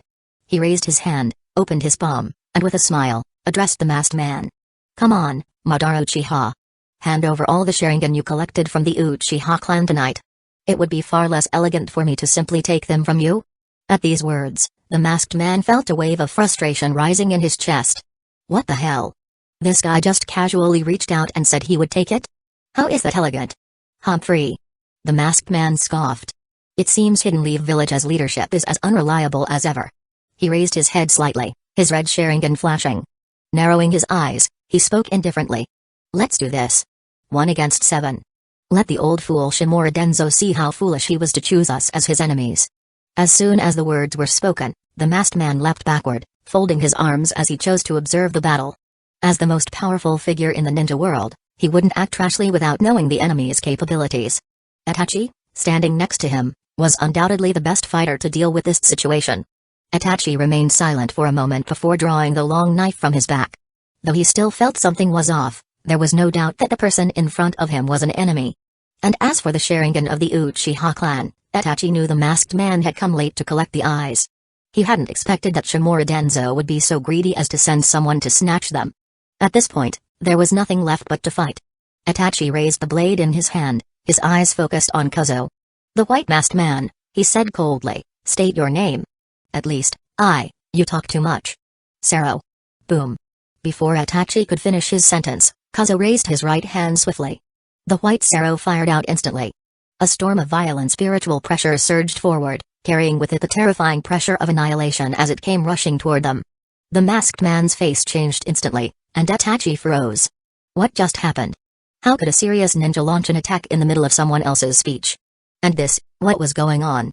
Wasn't Sero a technique that required seal formation? How was it released without any signs or gestures? Chapter 42, The illusion is activated, Mangekyo Presbyopia. It all happened in an instant. Like a laser cannon, the moon-white Sero shot past Itachi Uchiha at incredible speed. Itachi had no choice but to grit his teeth and use the body replacement jutsu. Bang! The moment he reappeared, he leaped into the air, his sharp eyes locking onto Kuzo. Bloodline limit, Sharingan, activated.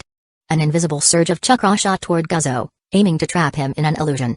At that same moment, the Sero struck a massive stone pillar beneath where Itachi had just stood. Boom! The pillar shattered instantly, but it didn't just break into rubble, it disintegrated into dust, annihilated by a force far beyond its limit. Seeing this, Itachi's heart clenched. This guy. Even a casually released attack has such destructive power. But still, that's all there is to it. Landing gracefully, Itachi's expression returned to calm. Because the moment he had dodged, His Sharingan's illusion had already taken effect. He had won. Watching from the side, Toby let out a low chuckle. Oh. So despite all that big talk, in the end, you're hopeless against Sharingan. Your strength is just that limited, isn't it? Toby sneered. Itachi, finish him. Hearing this, Itachi gripped his long blade and walked toward Kazo, whose golden eyes were now vacant. Without hesitation, he raised the blade high. Farewell. With a swift motion, the blade slashed downward, but at that moment, everything changed. Kazo vanished. A chill ran down Itachi's spine. Before he could even react, boom. A violent, crushing force exploded behind him. Kazo had suddenly reappeared, moving like a blur of afterimages, standing right behind Itachi. The masked fox ghost grinned airily as he swung his blade downward. A flash of pale blue light streaked from the sword, forming a razor-sharp crescent-shaped energy wave. The attack landed directly on Itachi's back, boom. A massive shockwave erupted, tearing apart the space around them as the crescent blade exploded against Itachi's body. PFFT. Blood sprayed from Itachi's mouth as his body was hurled through the air like a ragdoll. Crash. He smashed into the stone wall of Nanga Shrine, leaving a deep crater in the wall. More blood dripped from his lips as he looked up in disbelief at the figure standing under the moonlight. What just happened? How did he escape my Sharingan's illusion? How did he appear behind me at the exact moment I swung my blade? For the first time, fear flickered in Itachi Uchiha's eyes. Since childhood, he had been known as Hidden Leaf Village's unrivaled genius. He had always stood at the pinnacle of strength, excelling in every field. No one had ever been able to completely suppress him in speed. Except for one person. Shizue Uchiha. But Shizue had died long ago. Then. Who was this man? Itachi wiped the blood from the corner of his mouth, staring at Kazo with an intense gaze. At that moment, he realized, the man behind the fox ghost mask was a monster. Meanwhile, Toby, who had been observing the battle, froze in shock. Just now, Kazo's speed had been so fast that even he, a bystander, couldn't track his movements. It was a terrifying sensation, one that suddenly reminded him of someone. A man who once struck fear into even the strongest enemies.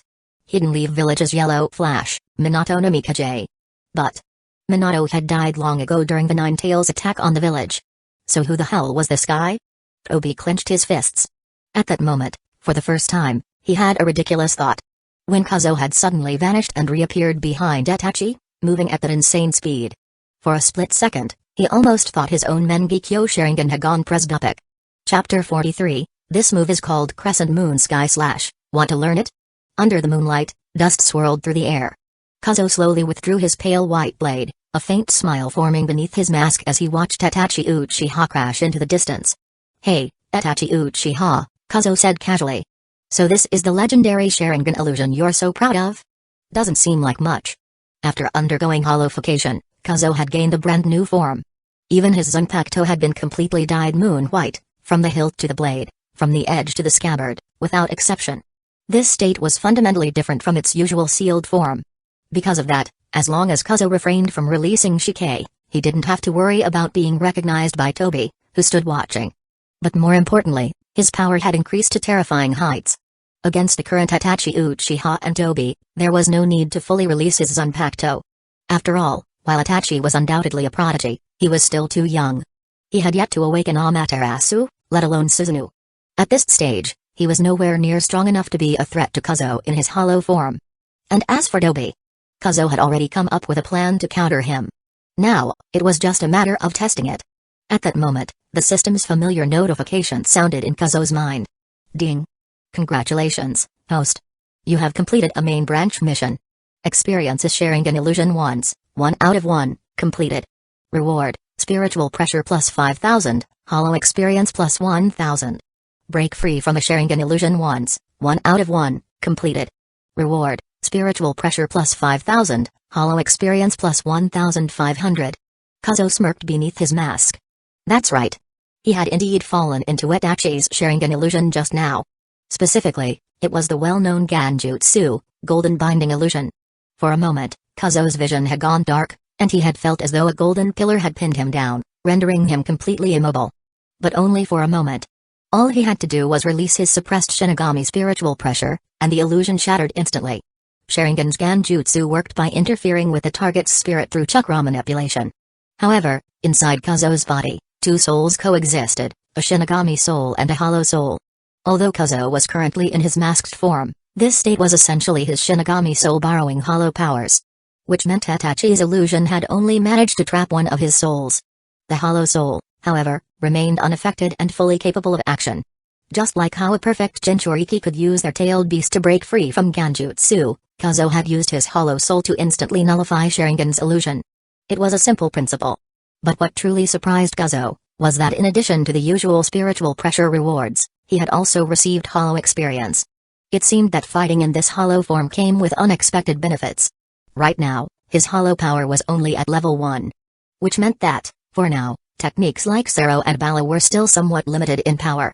But as his experience grew, their destructive force would become far more terrifying. As Kazo was contemplating this, a voice suddenly cut through the night. "Fox Ghost," Toby spoke in a serious tone. "That move just now. What was it?" Kazo turned his head slightly, looking at Toby with a smirk. "Oh, you mean that slash?" "Yeah, for now, I'm calling it Crescent Moon Sky Slash. Cuts through people pretty easily." "Why? You want to learn it? I can teach you." Toby was silent. Then, after a pause, he muttered, "Also, I'm not Fox Ghost. Don't just go around giving people random names, one-eyed masked man." Toby twitched slightly. "Having said all that, you're really gonna nickname me too?" Toby took a deep breath, lowering his gaze slightly before glancing at Itachi, who was still struggling to stand. "Itachi," he said. "How bad are your injuries? Can you still fight?" Toby wasn't really concerned about Itachi's well-being. More than anything, he just didn't want to lose a valuable pawn. Even if this pawn was an Uchiha brainwashed by Hidden Leaf Village, he was still useful. After a brief silence, Itachi wiped the blood from his lips and said hoarsely, "I can." Though the moon-white slash had struck him directly, he had barely managed to avoid a fatal hit. He could still move. And to maintain Madara's trust, he couldn't afford to go down so easily. So he made a decision. It was time to use Mangekyo. Slowly, Itachi steadied himself amid the dust and debris. Then, he raised his head. A flicker of crimson light shone in the darkness, and the black tomoe in his pupils twisted and spiraled, reshaping into the form of a shuriken. This was Itachi's ultimate weapon. The Mangekyo Sharingan. Exhaling softly, he locked eyes with Kazo. His pupils shrank. Tsukami. In an instant, an overwhelming surge of chakra erupted from his eyes. The ultimate Genjutsu, Tsukami, a technique capable of completely trapping an opponent within a world where time, space, and matter itself were under Itachi's absolute control. Once caught, escape was impossible. There was no counter. There was no defense. And for those who fell victim to it, the battle was already over. Itachi had complete confidence in this move. If not for the circumstances, he wouldn't have resorted to it so soon. However, seconds passed. Nothing happened. The cold night wind whispered through the trees. Under the moonlight, Kazo stood there, completely unmoved. Still staring straight at Itachi. But, he hadn't been pulled into the Tsukami realm. A wave of shock hit Itachi. What? My Tsukami didn't work? No. That's impossible. I know for a fact that I activated it successfully. Wait. Don't tell me, did this guy just close his eyes? Chapter 44, When did you start thinking I fell for your illusion? Itachi Uchiha remained silent, his teeth clenching slightly as he attempted to activate Tsukami once more. However, nothing changed. The hypnosis failed again. The invisible chakra sent out by his Mangekyo Sharingan was stopped before it could even reach Kazo's eyes, as if an unseen force had blocked its path. There was only one possible explanation: this guy really closed his eyes. Realizing this, Itachi's expression stiffened. Since awakening his Mangekyo Sharingan, he had never encountered an opponent like this. Against his Tsukami, Kazo had reacted as if he already knew everything about the technique beforehand, closing his eyes in advance to avoid its effects. But how? Not even Shimura Danzō knew the full capabilities of Tsukami. Watching from the side, Toby frowned slightly and asked in a deep voice, "What's going on, Itachi? Did that guy enter the Tsukami world?" However, before Itachi could answer, Kazo suddenly turned to face Toby and spoke in a calm, almost amused tone. "You Uchihas really are something else.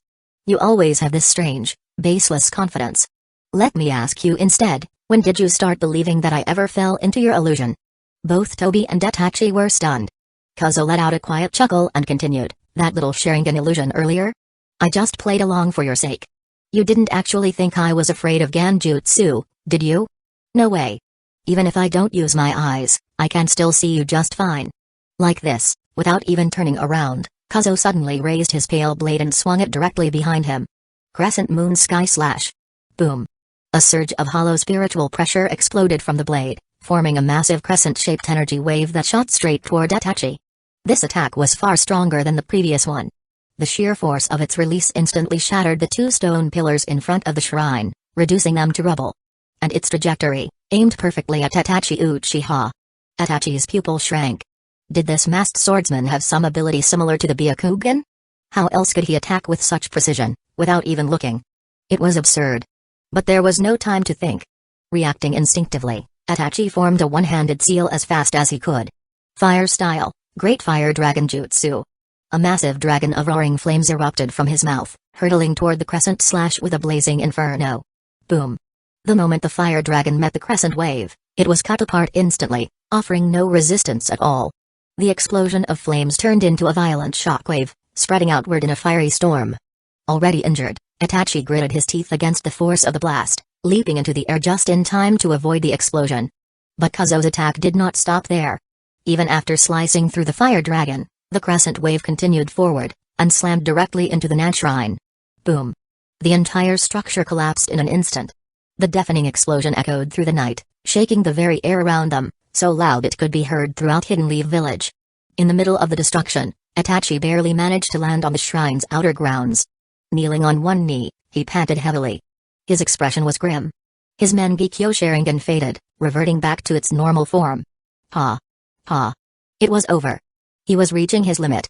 The strain from his illusions being broken, the chakra drain from his Mangekyo, and the damage from Kazuo's relentless attacks, there was barely anything left in him to keep fighting. But more importantly, that last slash from Kazuo had injured him far more than he wanted to admit. This wasn't a case of him holding back. He had simply been overpowered. Kazuo finally turned around, lowering his blade as he looked at Itachi with an amused expression beneath his mask. As expected of a genius. When faced with an unstoppable attack, you immediately used the Fire Dragon Jutsu to create an explosion shockwave, allowing you to escape. That was a brilliant move. But your stamina has reached its limit, hasn't it? Itachi said nothing. He knew he had been completely seen through. But what he didn't understand was, this guy's chakra signature felt weak. So how was he continuously unleashing such powerful slashes without showing any signs of exhaustion? Was he secretly using some kind of technique to recover his energy? Even though he was too weak to continue fighting, Itachi's mind was still racing, analyzing, searching for a countermeasure. At that moment, a deep voice echoed through the night. That's enough. This little game ends here. Chapter 45, Your opponent is me, Madara Uchiha. The one who spoke was, of course, the masked man. Draped in his black cloak, this man called himself Madara Uchiha. He slowly stepped forward, stopping in front of Itachi Uchiha. Then, turning to face Kazuo, he narrowed his eyes slightly and spoke in a deep voice. That guy, Shimura Danzō, never mentioned having a subordinate as powerful as you. With your strength alone, you could have wiped out the entire Uchiha clan yourself. Honestly, he didn't need a collaborator at all. Tobi's voice was low and steady. While Itachi Uchiha had been fighting, Tobi had been watching carefully, analyzing Kazuo's strength. And now, he was certain. This masked swordsman was no less powerful than his former teacher, the fourth Hokage, Minato no Mikaze. The strange crescent-shaped slashes, his resistance to Genjutsu, and his terrifying speed, all of it was formidable. How could a man like this possibly be working for Shimura Danzō? It didn't make sense. Kazuo chuckled at Tobi's words. You're exaggerating, he said with a smirk. Yes, Master Danzō did ask me to take part in this operation, but I refused outright. As for why? Well, it's simple. I'm not like you two. I don't have it in me to commit genocide. And besides, Danzō didn't want to get his hands dirty. Isn't it more convenient for you two to take the blame instead? As soon as Kazuo finished speaking, both Tobi and Itachi Uchiha's expressions darkened. Damn it. So Danzō had planned this all along. Tobi was silent for a moment before lowering his gaze. Then, slowly raising a hand, he spoke with finality. Humphrey. At this point, there's no need for words. Come, fox-masked swordsman, your opponent now is me, Madara Uchiha. Tobi had made his decision. Though he preferred to stay in the shadows, he knew he couldn't sit back any longer. Itachi Uchiha was running on fumes. If this battle continued, he might not survive. And if that happened, it would be a huge loss. But more importantly, Kazuo was far too dangerous. If his strength continued to grow, he could become a serious threat to the Moon's Eye plan. He had to die. Tonight. Tobi had observed carefully. Kazuo was incredibly fast, but he didn't seem to use space-time ninjutsu. If that was the case, then the odds were in his favor. After all, no matter how fast someone was, could they be faster than Minato's flying thunder god? But instead of looking surprised, Kazuo's eyes lit up with amusement. Finally. This guy was finally stepping in himself. Which meant, the final branch task was about to be completed. Kazuo smiled, raising his blade slightly as he tilted his head. Oh? The infamous shinobi Shura, Madara Uchiha, is going to fight me personally. I'm honored. As soon as the words left his mouth, boom. Kazuo vanished. A blur of motion, faster than the eye could track. And then, he reappeared right in front of Toby, slashing down with his moon-white blade. This time, all of his spiritual pressure was concentrated on the blade itself, not forming a ranged attack, but a direct cut aimed at Toby's body. Toby, however, simply chuckled. Without a hint of panic, his Mangekyo Sharingan activated. Kami. Slash. Kazuo's blade cut down, but the moment it touched Toby's body, it passed through like air. As if nothing was there. The blade phased right through him, completely ineffective. But Toby wasn't finished. Before Kazuo could react, Toby reached out, and grabbed his arm. A flicker of triumph flashed in his eye as he let out a quiet, smug laugh. It's over. Kami, absorption. Before Kazuo could pull away, space around Toby's right eye distorted, an invisible vortex appeared, twisting and warping reality itself. Whoosh. In an instant, Kazuo's entire body was sucked into the void, and vanished without a trace. The wind blew gently. Nothing remained. Itachi Uchiha, still kneeling on the ground, felt his heart clench. Did it work? That masked swordsman, the one who was overpowering him just moments ago, was defeated in an instant? No. Something felt off. Itachi's sharp eyes narrowed slightly. But before he could voice his doubts, Toby let out a quiet chuckle. A small, satisfied smirk formed beneath his mask. Success. This time, it had worked. During the Ninetales attack on Hidden Leaf Village, he had tried using this same technique against Minato no Mikaze, but the fourth Hokage had escaped with Flying Thunder God. That failure had taught him an important lesson. So this time, the moment he grabbed Kazuo's arm, he wasted no time. He activated Kami instantly, not giving his opponent even a second to react. And it worked. He had done it. Even Itachi Uchiha, a master of the Sharingan, had struggled against this man. But against his Kami, Kazuo was nothing. Toby almost wanted to laugh. However, what he didn't know, was that inside Kami's dimension, Kazuo wasn't panicking. In fact, he was smirking. Sure enough. It worked. Because right in front of him, stacked neatly on the ground of this isolated space, rows upon rows of small, sealed containers. Each one filled with an unmistakable power. Even without opening them, Kazuo knew exactly what they contained. This was the real reason Obito Uchiha had joined the Uchiha massacre. His ultimate prize, the stolen Sharingan eyes of the Uchiha clan. And now, without lifting a finger, Kazuo had walked right into his enemy's hidden vault. A perfect success. Chapter 46, Beasts and Mists, Obito's Inspiration. Just as Kazuo stood before the containers holding the Sharingan, a system prompt sounded in his mind. Ding. Congratulations, host, the main branch mission has been completed. Experience Mangekyo Sharingan, 1 out of 1, once, completed. Reward, spiritual pressure plus 5,000, hollow experience plus 2,000. Ding. Congratulations, host. Your spiritual pressure level has successfully broken through to level 5, and your strength will be improved in all aspects. With the system's beeping confirmation, Kazuo immediately felt the spiritual power in his body surge. A level breakthrough. Kazuo raised an eyebrow and smiled. He hadn't expected that by entering Kami's different space at the right moment, he would trigger the task to experience Mangekyo Sharingan. The reward of 5,000 spiritual pressure was huge. After completing the main mission, it would be tough to see such a substantial reward again anytime soon. With a deep exhale, Kazuo reflected for a moment and then walked toward the containers where the Sharingan were sealed. Next. It's time for the final operation. System, open the warehouse. Ding. As the voice echoed, a brilliant rainbow-colored light appeared in Kazuo's palm, extending like a beam of light. Without hesitation, he swept the beam across all the square containers. As the light passed over them, the containers began to dissolve, fading into nothingness as if they were being decoded, eventually vanishing completely. This was the warehouse function of the system. It allowed Kazuo to freely store any items that the light passed over, and later retrieve them with just a thought. At that moment, as the storage was complete, the system prompt rang again. Collect 1 pair of Uchiha's Sharingan, 1 out of 1, completed. Reward, spiritual pressure plus 1,000, hollow experience plus 500. Collect 5 pairs of Uchiha's Sharingan, 5 out of 5, completed. Reward, Spiritual Pressure plus 2000, Hollow Experience plus 500. Collect 10 pairs of Uchiha's Sharingan, 10 out of 10, completed. Reward, Spiritual Pressure plus 3000, Hollow Experience plus 500. Ding. Congratulations, host. You have successfully completed all the branch missions in the main mission big event, Night of the Genocide. After the main line ends, you will receive extra rewards.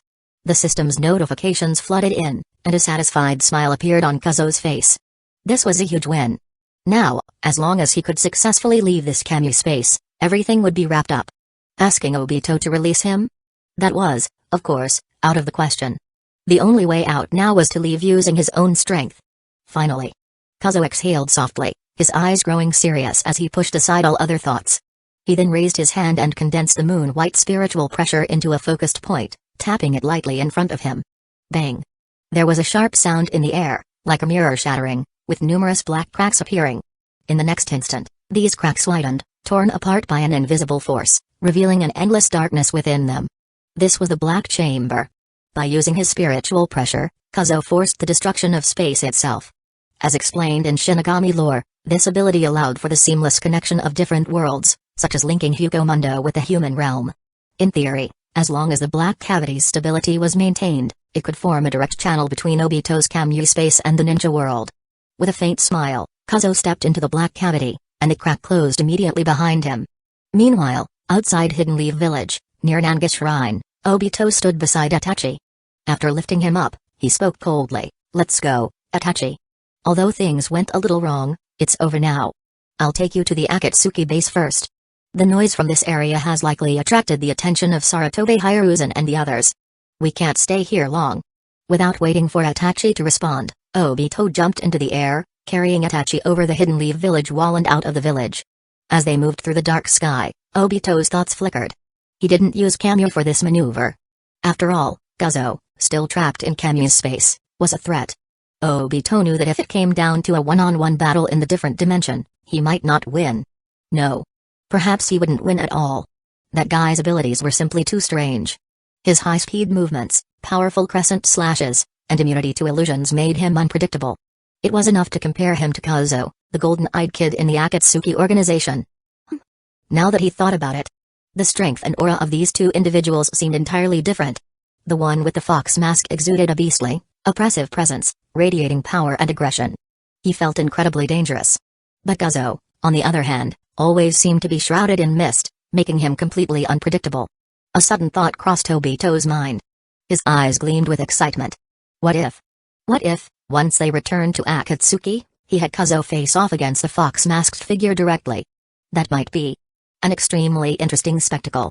A grin slowly spread across Obito's face as he leapt through the night sky, the plan already taking shape in his mind.